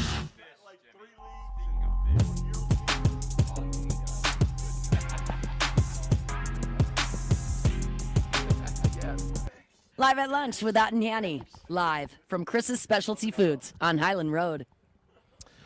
Yeah, it has been a minute since this was a matchup of ranked teams.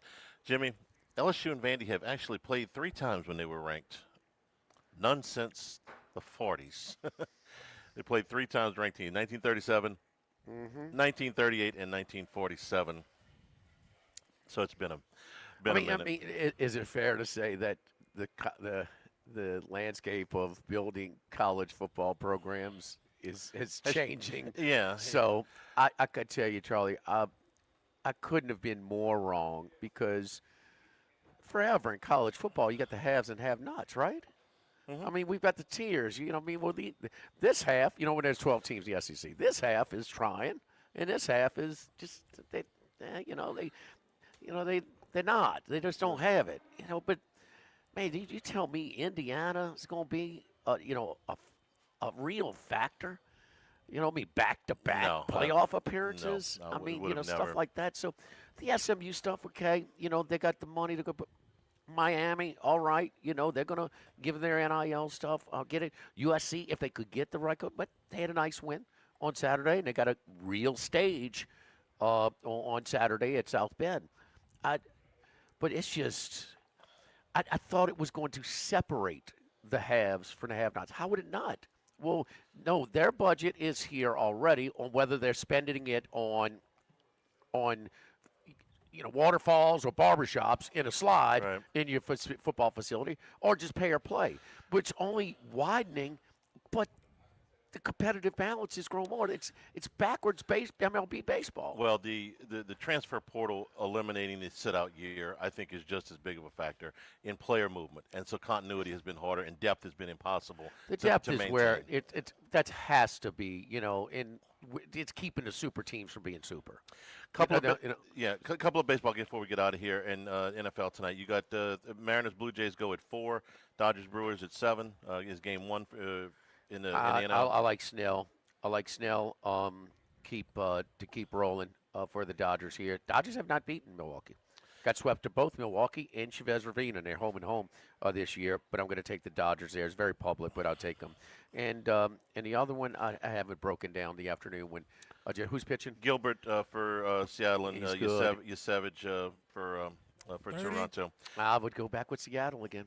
Okay, and 2 Monday Night Football games tonight as well. You got a preference on either? Yeah, Otterlocks, 550. Okay, little tease there. Thanks to Chris and Specialty Foods for being our host today. Lunch every Monday through Friday. Come on over here. Look, the chicken, the pork, the beef, the seafood. Huge selection here at Chris's. Tomorrow we're at Doe's. Have a great afternoon, everybody, and stay tuned for Hunt on 104.5 ESPN Baton Rouge. Live at lunch. Congratulations are in order for one of my favorite. All right, y'all have a good one. Yeah, you too. Thanks. All right, see you, Max. Anniversary. That's right, since 1971, Snow's has been serving a wide assortment of